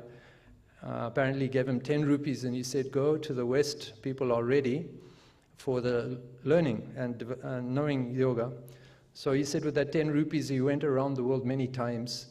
And maybe that's why he got this name, Parakam Swami, with Flying Swami. But also he learned and used an aeroplane. He himself flew a small aeroplane in what he called the peace missions. He did I won't go into the details, but he flew into different areas around the world where there was conflict and war going on, and flew over these conflict zones where you're not allowed to do that. Example, that one famous example, he flew over the Suez Canal when there was a war between Israel and Egypt, and was almost shot down by the Israeli fighter jets because he was flying over this no man's zone. But his point was that we are fighting and killing each other over borders, but these borders, where do they actually exist? Do they actually exist on the floor? Can you see them on the ground? Are the animals and the birds and the insects not just crossing these lines without any obstruction? So ultimately, these borders are really a creation of the human mind, and we're willing to kill each other over these imaginary lines. So that was his point, that just as the mind creates the lines, the mind can also erase the lines, and that's what he did on a number of occasions with his aeroplane and peace missions. So he founded our organization called the Shivananda Yoga Vedanta Centers. That name is quite significant. Firstly, he was extremely devoted to his guru, Swami Shivananda, and would say that whatever he was able to do, whatever he did, was only because of Swami Shivananda's grace and energy. So he named the organization in the name of Shivananda. And then we have Yoga and Vedanta Center, Shivananda Yoga Vedanta Centers. So we can also see that this organization is drawing on from two streams of knowledge. One is called yoga, the one is called Vedanta. Although they are very close, they're all part of the Astika philosophies, but at the same time they are considered different streams. Thank you, Dr. Subodh Tiwari. Thank you. I really enjoyed his talk as well. So there are two streams, and actually it was really Swami Shivananda who brought these different aspects together in the Rishikesh ashram. And really Swami Vishnudevananda just continued and extended those teachings. How to implement both the yoga and the Vedanta together, and they actually do complement each other. So most of what you were hearing from Dr. Subodh Tiwari was really around the aspect of the yoga system, which incorporates the physical practices, whereas the Vedanta, as we know, is a purely philosophical approach, as we heard Swamiji Vijayananda speaking, an intellectual approach to self-realization. So they are quite distinct, but at the same time they complement each other very well. And that's what Swami Shivananda did. He brought them together, and Swami Vishnu continued. And we call this a synthesis of yoga, bringing the different aspects of yoga together under one umbrella. And the motto of the organization is called Unity in Diversity. And that has deep implications, which I won't go into. And the motto, saying that Swamiji would use is health is wealth, peace of mind is happiness, and yoga shows the way. That ultimately what we really need in life is good health, because without good physical health at least, it's difficult to manage the life. And ultimately, even beyond the physical health, what we all want is really happiness, be it in a good physical health or not physical health, but if we are happy, then we are satisfied. So how to find that happiness is very simple, and essentially yoga gives us everything we need to find the health and to find the peace of mind. Through the peace of mind, we can find the happiness. So yoga promises us all of this. Thank you. Next. So before I go any further, as I said, I wanted to take a broad approach to the system called yoga and make some comparisons with what we call science and religion, and try to understand what do we mean by yoga. It's not actually a simple question. It doesn't have a simple answer, what is yoga? But the way I see it anyway, that the system of yoga overlaps with science, and it also overlaps with religion. And generally speaking, we consider science and religion as two very separate entities, which no doubt do impact our society, do impact the human culture, but impact them in quite different and separate ways, sometimes positively, sometimes negatively. So what does yoga have to offer? Thank you. Next slide. Another important concept is the human nature, because certainly with yoga and maybe with religion, we are dealing with human psychology and we are dealing with human nature. Yoga is essentially a practice designed for human beings, and so is religion.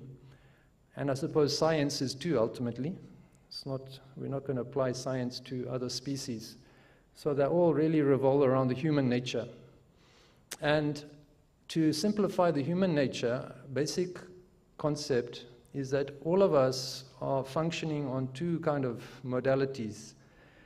What we call our reason, which we generally call our higher mind, our intellectual capacity, the ability to use logic, the ability to think in abstract, which is, of course, what you are all doing. As scientists, you are basically based in your intellect and, working with your intellect only to formulate theories and find new knowledge, scientific knowledge. But at the same time, we cannot deny that the human nature has a very strong feeling aspect. We all have emotions.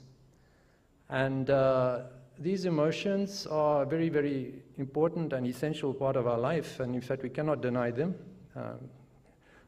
People who say I'm not emotional are often people who are most emotional.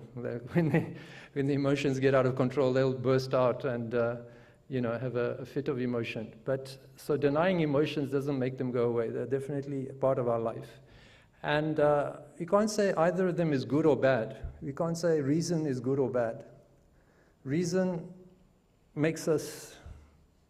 separates us from other forms of life. It's essentially the only thing that actually differentiates us from other animals. Physically, we are much like any other vertebrate or primate, apes, etc. Physically, there's not much difference. And on our lower psychological level, we are not much different. We are all programmed to survive. But as human beings, we have expanded our consciousness to a higher level, which we call the buddhi, or the intellect, probably because our brain is also somehow expanded, relatively speaking, to the other animals. So we have many more neurons and probably more neural networks to think in more sophisticated ways. And that has given us the ability of reason, which has made us really super animals. It's because of our reason and intellect that we're able to see that 1 and 1 equals 2, and 2 plus 2 is 4. Otherwise, you know, most animals will not be able to recognize that. It's because of our reason, coupled with our memory, that we can learn from the past and plan for the future. Okay, so that has really made us something extraordinary and given us tremendous opportunities. And technology is the main outcome of this intelligence. We have developed technology, and through that technology, we are now basically dominating this planet. Essentially, we are the one species that is dominating this planet, not because of our physical prowess or anything, just because we have been able to extend ourselves through technology.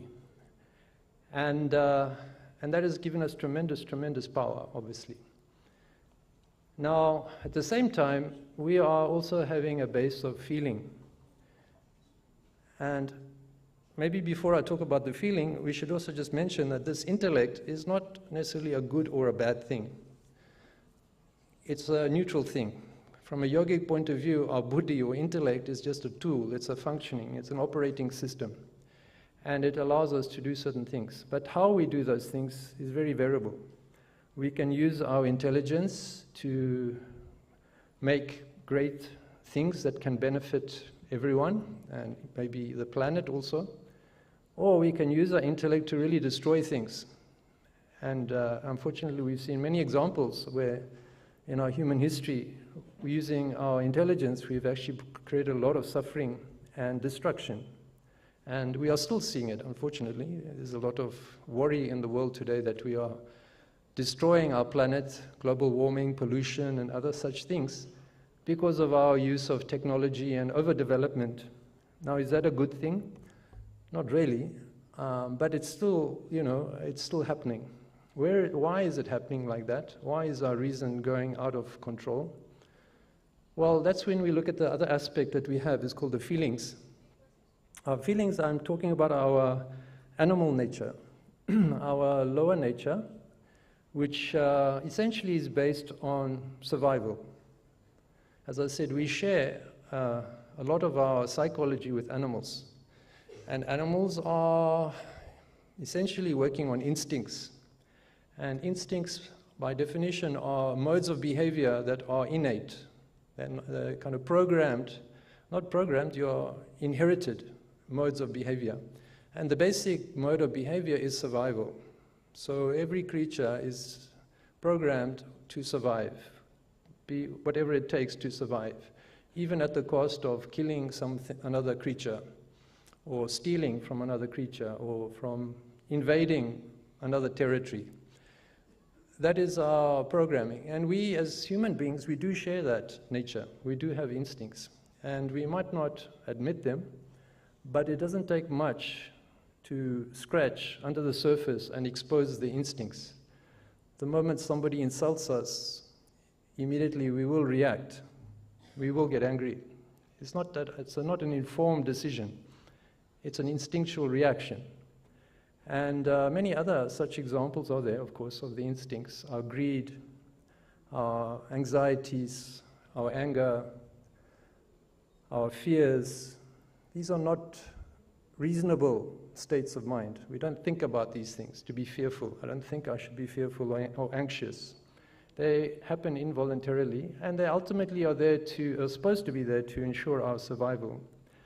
But unfortunately, these feelings or instincts often undermine us and make life more of a misery than a positive experience.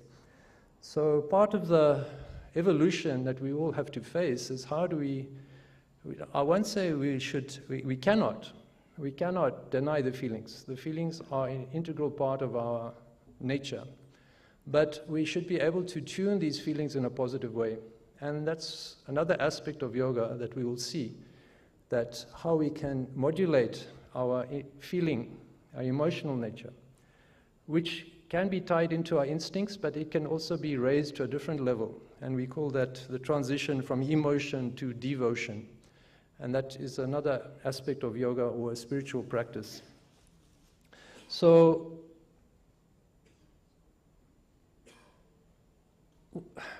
ultimately, we would like to have our reason under the influence of very positive feelings and emotional states, rather than having our reason under the effect of negative states of mind such as greed, hatred, jealousy, suspicion, and so on, dishonesty, and so on.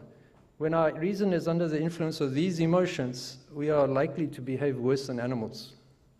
We don't find many examples of animals committing genocide, killing, stealing, torturing other animals of their own kind. We don't see many examples. Of course, they will dominate, but they have their limits. But with humans, we don't have limits. We can go as far as our intellect takes us. And we've seen examples, I'm thinking, of course, of the Second World War, the Holocaust, things that people were doing to other people. Intelligent things. They were doing experiments on human beings, torturing them, ultimately killing them once they've had enough. Is that an intelligent thing? Is that intelligence? Done in a very intelligent way, in a very scientific way, but without any positive feeling, without any compassion, love, and so on. So we all have that capacity. We could all become monsters. And I'm sure often we are. In our own little way, we do become monsters when our negative feelings overwhelm our mind.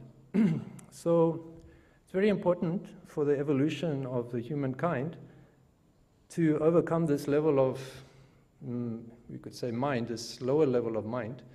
And our survival actually depends on that evolution. And things like yoga are the way for society ultimately to transcend and to come to a higher level of consciousness.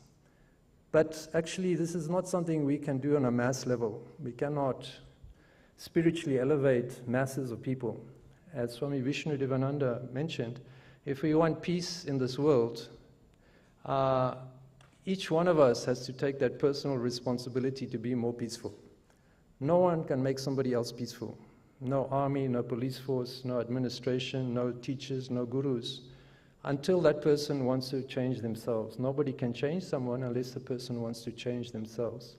That change is possible, and I'm sure we all would like to change.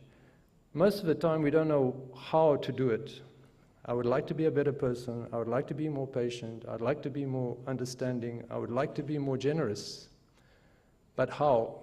That's where we lack. So this is where sciences or practices like yoga do show the way. Yoga gives us the tools whereby we can transform ourselves in a very systematic way.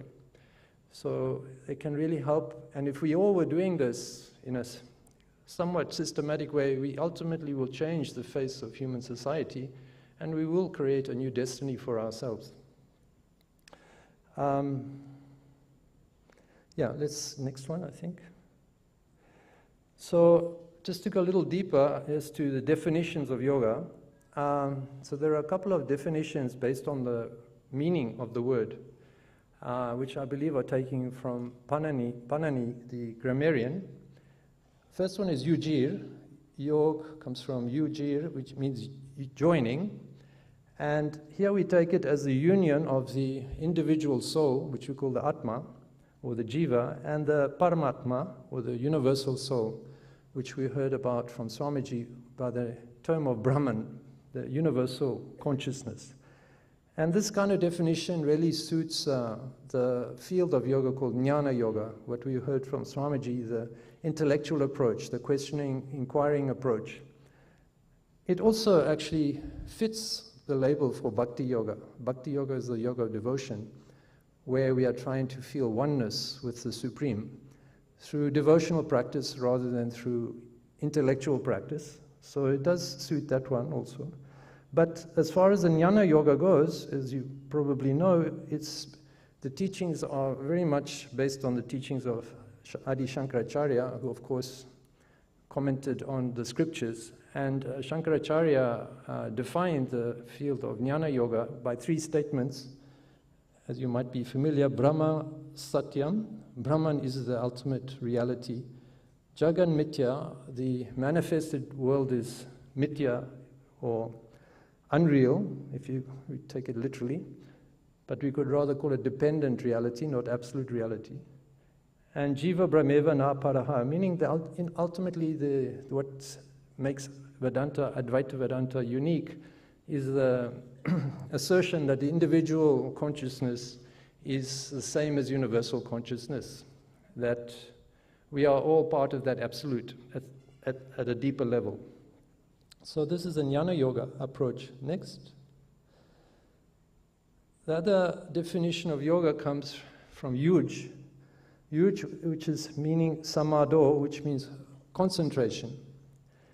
And this concentration means concentration of mind, and this is the subject that Mr. Tiwari was elaborating on the Patanjali Yoga Sutras. Actually, I've only just put 6 of the 8 limbs there. It should be Yama and Niyama first, the ethical codes, and then from the ethical codes using the physical body, the asana, to keep your body steady. By stabilizing the body, we can stabilize our mind, and even further by pranayama, by stabilizing our breath, we can further stabilize the mind, which Mr. Tiwari was explaining very nicely. And then this ultimately stabilized mind can take our awareness inside. And the next step is called pratyahara, the ability to let go of the outside stimulations and bring the awareness inside. This is a process called pratyahara. And that will lead to a state of dharana, or the ability to keep the mind focused, so that once the mind is able to let go of distractions, then the mind can stay in one place. So without pratyahara, dharana is not really possible. Sustainable dharana, sustainable concentration is not possible.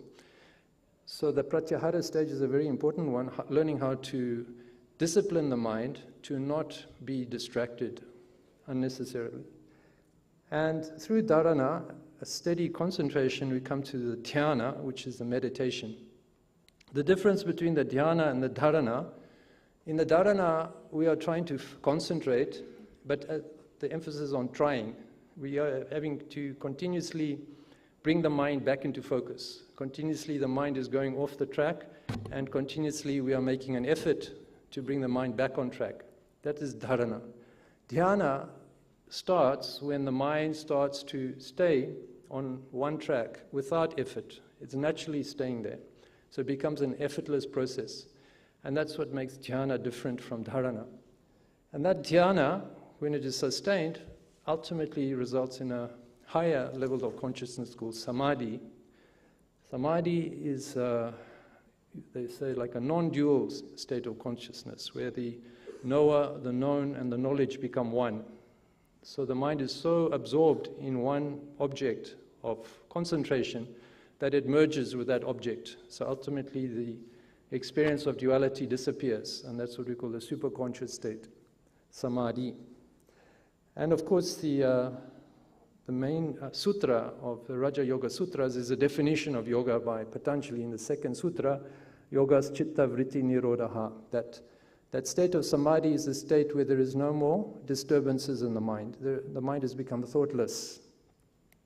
And that's what we can say, this definition of the samadhi state.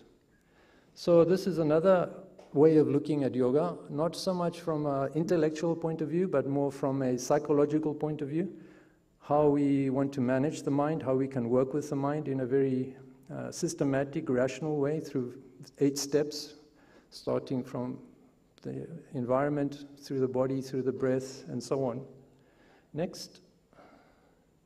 The last one is another definition, yujam. Yujam meaning samyamane, or control of the mind.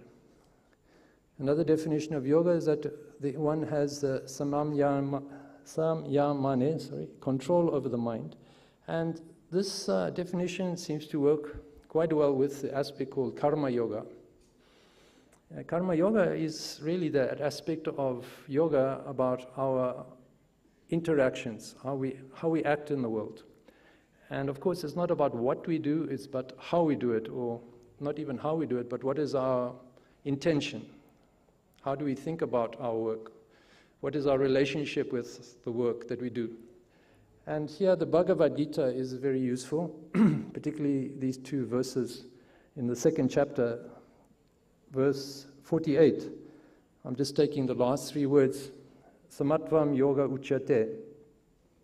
That describes the yoga as a state of evenness of mind, when the mind is balanced in all situations.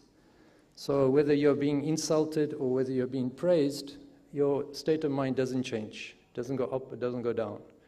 That evenness of mind is called yoga. Yoga karmashu koshalam, 250. Yoga is skill in action.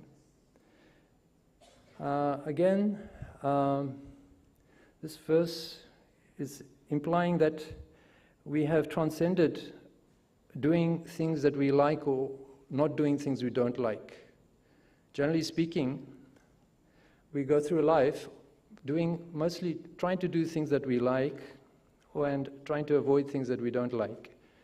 Sometimes we will even do things that we don't like get up early in the morning and go to work, but ultimately we do it with an intention that I'm doing it so that I can enjoy my life later. So at least at the end of the month I will get a salary and then I can enjoy something from this sacrifice. And of course we sacrifice in many ways. We sacrifice for our family, we sacrifice for our children, we sacrifice for our income, etc. But ultimately the yoga is saying, actually, don't be attached to doing things just because you like them or you're attached to them, but do things in a skillful way, doing the best thing at the right time for the right reason. What is the right reason? Basically, what action will benefit the most people in the most positive way? This is the skill. Not what will benefit us, me, individually, right now, right here, but rather what would benefit most of the people, most of the time, in the best way. That's the skill. And this is the mark of a saint, of course, a saint who can serve others without any concern for themselves, but not at the expense of themselves, not at the expense of making themselves sick or stressed out or burnt out, but in a very positive way, being connected to everyone, seeing everyone as one family, seeing everything as one family, seeing the whole earth as one home. That is the skill of yoga, karma yoga. Thank you. Next. I've taken one more verse here. This one is more to illustrate the bhakti yoga, which is at the end of the Bhagavad Gita. I won't quote the Sanskrit because my Sanskrit pronunciation is very poor, but the translation is, abandoning all duties, take refuge in me alone. I will liberate thee from all sins, grieve not. So that was one of the final statements of Krishna, to saying that ultimately, even if you cannot manage your intellect, or you don't have intellect, and you cannot control your mind, but at least surrender to me, surrender to the Supreme, and take refuge in me, give all your cares and worries to me. I will take care of you better than you can take care of yourself. And I will liberate you. So that was the final words of assurance to Arjuna. And that is a very good example of bhakti yoga. Right? So all of these things comprise yoga. So we talk about yoga simply, glibly, but as Dr. Tiwari said, yoga is not just about asana, right? And pranayama. It's a whole way of life, a whole approach to life. Thank you. Next. So now let's look at a bit of religion. What does yoga share with religion? Well, yoga is spiritual naturally, and of course religion is spiritual. Spiritual meaning we are looking for meaning in life beyond the material life, beyond the objective life, something on a higher level. So searching for truth, and generally we take that God as an embodiment of truth, as something everlasting and eternal and absolute, So both yoga and religion are sharing this goal of trying to find that. The word yoga, as we heard, was huge, meaning union. But even religion, the word religion, which we take as an English word, but actually it's based on Latin, comes from, well, two possible things. One is religo, which means have good faith. But more closely, I would think, comes from another Latin word, religare. Religare means to reunite, retie. Ligare is to tie, so you retie. Retie means reconnect to what? To God. So religion is really intended to bring God into our life, to be able to connect us to something bigger, the bigger reality. And that's the ultimate purpose of religion. And yoga is also addressing the same thing through, as we said, to unite the individual and the universal soul. Of course, they go beyond the body and the mind, and they question what is our relationship with God, and ultimately where can I find real peace and happiness. Generally, people are looking towards religion to find peace and to find happiness in their life, to give meaning to their life. So yoga promises the same. And they are, certainly religion is really devotionally based. All the religions of the world are essentially forms of devotion. And yoga also incorporates that devotion in that aspect called bhakti yoga. So certainly there's not much difference between bhakti yoga and religion. But as you will see later, I say yoga is a science, not a religion. In other words, you can use the bhakti yoga of yoga in any religion. It's a method, it's a technique that can be applied to any religion, whether you're Hindu or Muslim or Christian or any religion, or even if you're having no religion, following no religion, one can apply bhakti yoga. So it's not defined by religion, but it is a science of religion, you could say. Thank you. Next. So some of the differences now.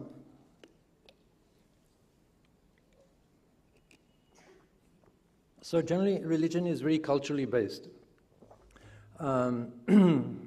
Everybody believes in God, but we have many different kinds of religion. You know the saying, God made man, and then man made religion. So it's not there are different gods for every type of person. Generally, all religions accept that there's one God. But the way we think about it, the way we manifest it, the way we relate to it is different. And that is ultimately what we call the religions. Whereas yoga is not a culturally based practice. Yoga is very much an individually based practice. It's based on individual practice and exploration and thinking and experience. So generally religions are based on a particular founder. As you know, we have Jesus of Christianity. Okay, Allah is not an individual, but we have the main prophets, of course. And Buddha, although Buddha said he's never teaching a religion, it doesn't want to be a religion, but of course, our human nature, we make Buddha as the founder of Buddhism and so on. So there are generally founders associated with religions, but with yoga there is no individual, really. It's a collective effort. It's much like science, actually. Many people contributed to it, and most of them remain anonymous. Religion is based on faith, whereas our practice of yoga, it initially, like anything, starts with faith, but soon it is based on personal inquiry and personal experience. So we generally have a very specific aim of what we're trying to achieve when we are practicing the yoga. Dogma, so there are certain dogmas that we should accept in religion, whereas in yoga we have no dogmas. The techniques are there, it's up to us to apply them, and then having applied them, then for us to find the results, and therefore it's based on our own self-verification only. Generally religion is dualistic. In fact, you could say by definition it has to be dualistic. The relationship between the individual and God as a relationship. Whereas ultimately yoga becomes non-dualistic, especially when we talk about jnana yoga. It goes beyond dualism and as we hear in Advaita Vedanta, Aham Brahmasmi, I am Brahman. That is what my ultimate truth is. So it becomes non-dualistic. Next. Now, comparing yoga and science, and I generally like to present yoga as a scientific method, but there are, as we'll see, certain key differences, but similarities are there. So yes, they're both based on inquiry. They're both asking the question, what is the truth? What is the reality of the situation, or the world, or the universe? And they have certain methods. Your science, of course, is based on methods, based on theorems and so on. So yoga too has many methods, and these methods have been described by various yogis, sages, and the results are there. And for science and yoga to accept the results, or to accept the theory, the results should be reproducible and predictive. In other words, if I do an experiment and I get certain results, and you do the same experiment, you should get the same results. If you don't get the same results, we'll either question the method of the experiment or we'll question the theory. So yoga is reproducible. In fact, I would say that's the reason why it is very popular today.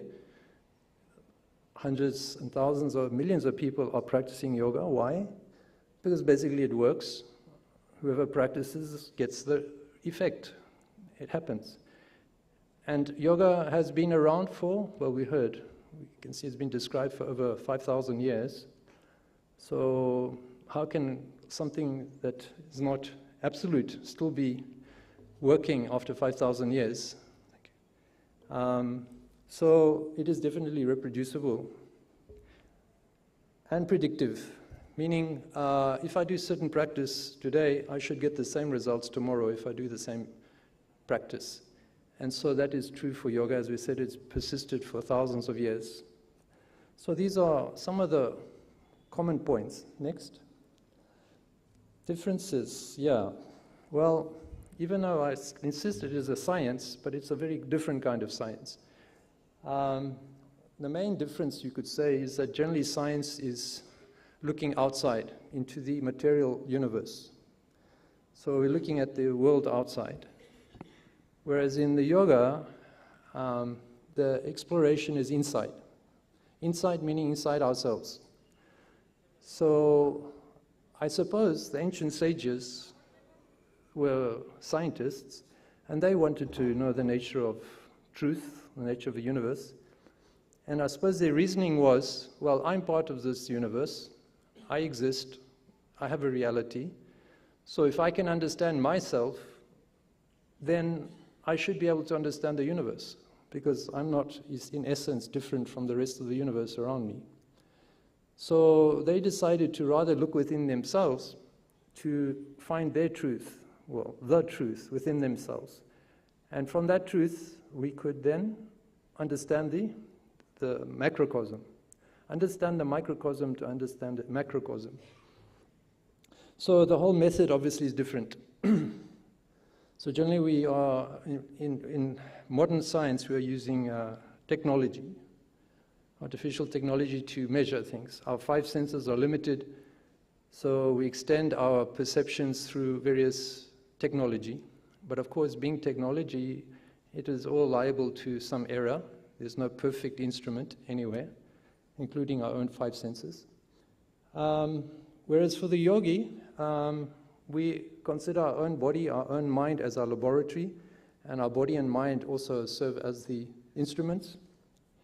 And by applying our body and mind in certain techniques, we get certain innate observations and experiences. I've mentioned an analogy because people often ask, and from the Western psychology, the consciousness and the mind are considered as one thing. We have body and mind, and consciousness is assumed to be a function of the mind. And this is the basis of Western psychology generally. But of course, in the East, that concept is not there. It's quite, I think, well accepted there is something called the body, there's something called the mind, and there's something called a spirit or a Atma, as we would call it earlier. So, and I use that analogy of a computer to explain that. So I'm sure you're all familiar with computers. Basically, computers have two main divisions. There's the hardware and there is software. Hardware, of course, is the part that we can all see and touch through the senses. So that is the equivalent of our brain, right? The physical brain. Then we have something called software. What is the software? Does it have a physical nature? No. Can you isolate software and measure it physically? No. It's information, isn't it? It's information that's coded into the hardware. So that software basically controls the hardware. It makes the hardware work in a certain way. And that is what we call the equivalent of our mind. So it's the mind that drives the brain rather than the brain creating the mind. So the operating system of the brain is what we might call the mind. But there is one important factor that I have not mentioned. What is beyond the hardware and the software? The third element, which makes the picture complete. Without that, the hardware and software are meaningless. What is that? A user, right? An operator. So if you have a computer and you have Windows 11, what is that by itself on the desk? It's nothing. It's nothing but some electronics with some light and some activity of electricity. It only becomes meaningful when there is an operator, a user, who can actually appreciate what that software is doing and use it well, at least understand it. So that user is the third aspect, the third level, and that's what we call the Atma from the Vedanta point of view, the pure observer. Of course, it's just an analogy. It's not a perfect match. There are many differences between a computer user and the Atma, but at least it emphasizes the three levels rather than two-level model. Point 3, only accepts material observations. Of course, science only accepts what you can objectively measure. Whereas in the yoga, spiritual science, we accept scriptures as a form of pramanam. Pramanam means a source of knowledge. So we take, particularly in Vedanta, we take the Vedas and the Upanishads as absolute sources of knowledge, unquestionable. Of course, these things did not just come out of the thin air. They were based on the knowledge of many ancient sages that have been codified or recorded and have been consistently supporting each other. So it's not just a one-off experience. It's based on repeated experiences of many sages that have been consistently saying the same thing. So we take the scriptures as a source of absolute knowledge. And why is that very important? And we'll see later, or just now actually, because the knowledge of, the ultimate knowledge of the Atma is beyond the objective world. And therefore we have no way initially to identify it. And therefore that fundamental faith on the basis of other people's knowledge is very important to start the process until we get to that stage ourselves. And that could take a very, very long time before we come to that level of knowledge. So we need to have that, you could say, assumption from the beginning to be able to reach the end of the road. It is objective. Science is objective based on observable phenomena and using a technology, which is a repetition. It is subjective knowledge of the observer. So yes, with the spiritual science or yogic science, we are looking not at the object, but at the subject. What is the nature of the observer, not what is observed? Science is generally measurable and definable in what we know, whereas in the yoga field, there's the nature of the Atma, or we even call it self in English, is immeasurable and by definition universal. If you cannot define it, it automatically becomes universal.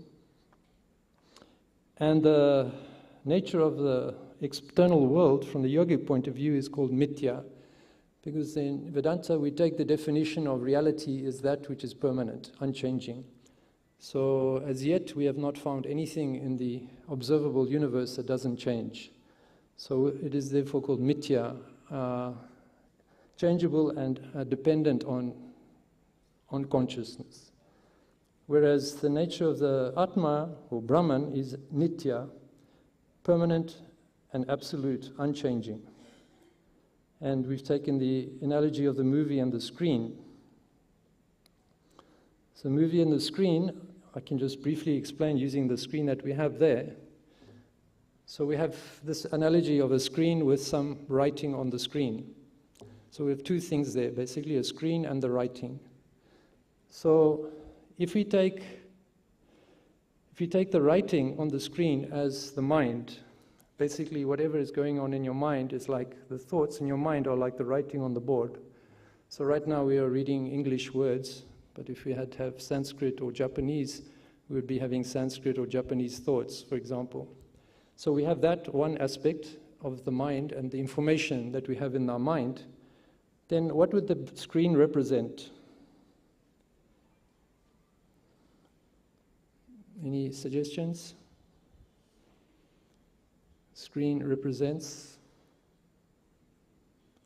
the self, the Atma, yeah, the observer. So this is we said, the difference between the mind and the consciousness. They're not of the same nature. Just as the writing is different from the nature of the board, the projection is different from the nature of the board supporting it. The writing, the projection, should we say, is it independent of the board, of the screen? Can we have a projection without a screen? No. So if say I have a pen, it's not a projection, but it's writing, and if I'm writing something here, can you see what I'm writing? I mean, I have a virtual pen in my hand, but can you see what I've written? No, because there's no screen, no board to support it. So the projection depends on the screen. Without the screen, you can't have the projection. But does the screen depend on the projection? Does it make any difference to the screen, what we project, or if there's a projection? Not at all.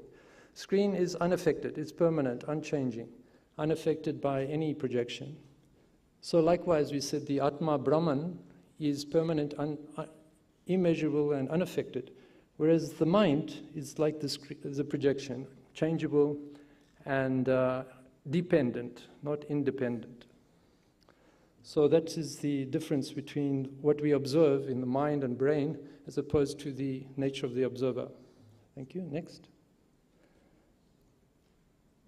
Okay, so we've come to the conclusion.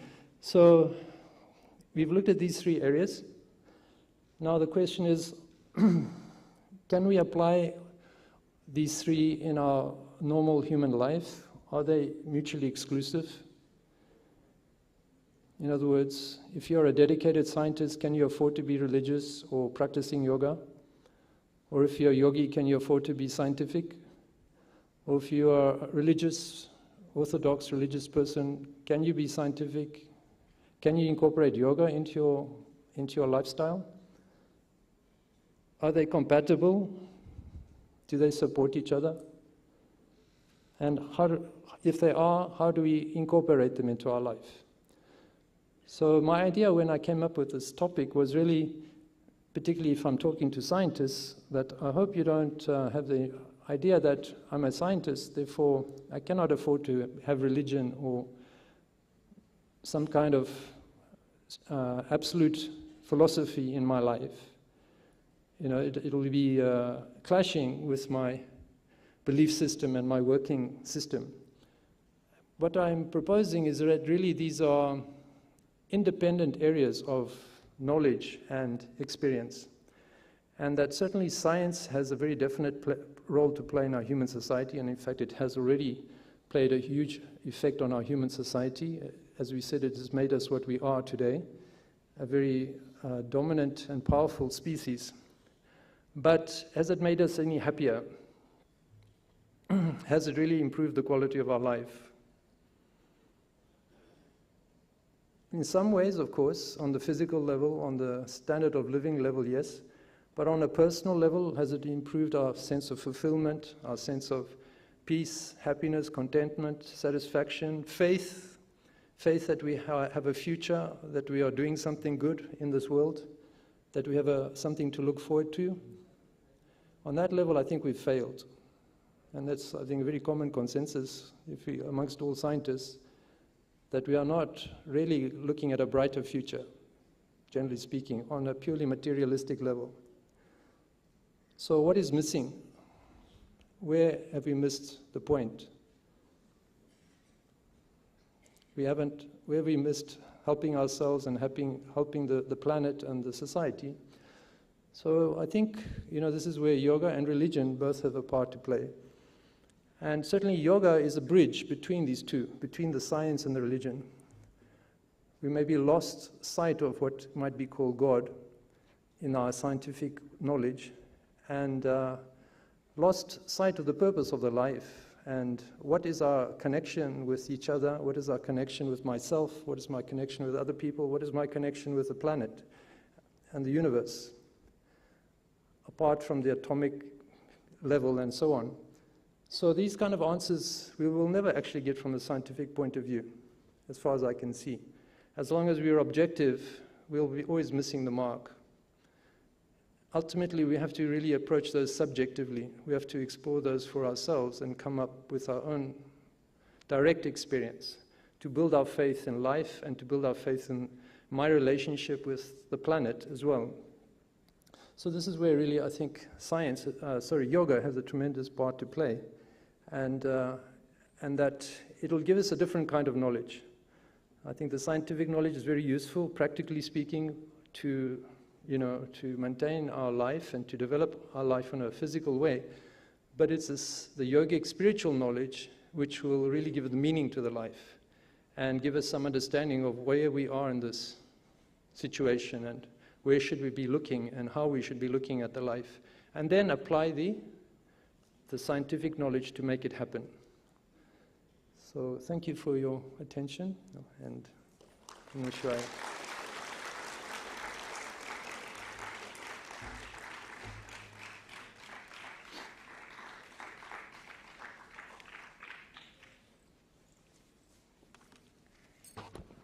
Thank you very much, sir, for a devoted and a delighted talk.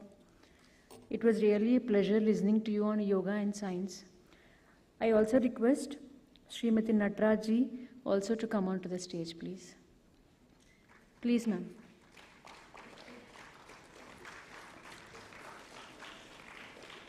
I now request Dr. Dinesh Srivastav and Srimati Preeti Srivastav to kindly come onto the stage for the felicitation.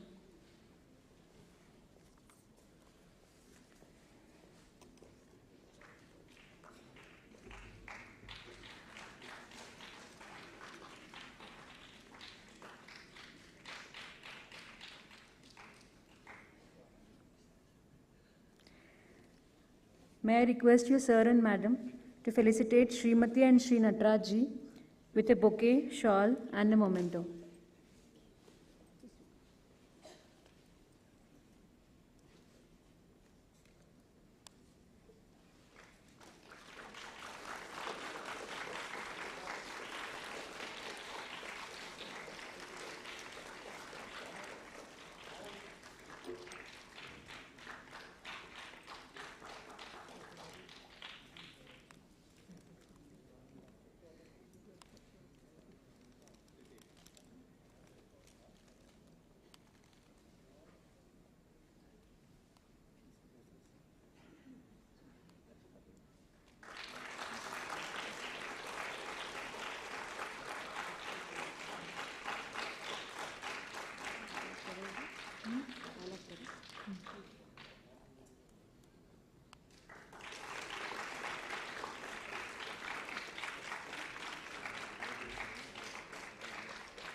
Thank you, sir.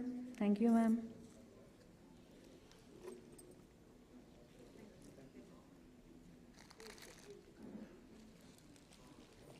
take my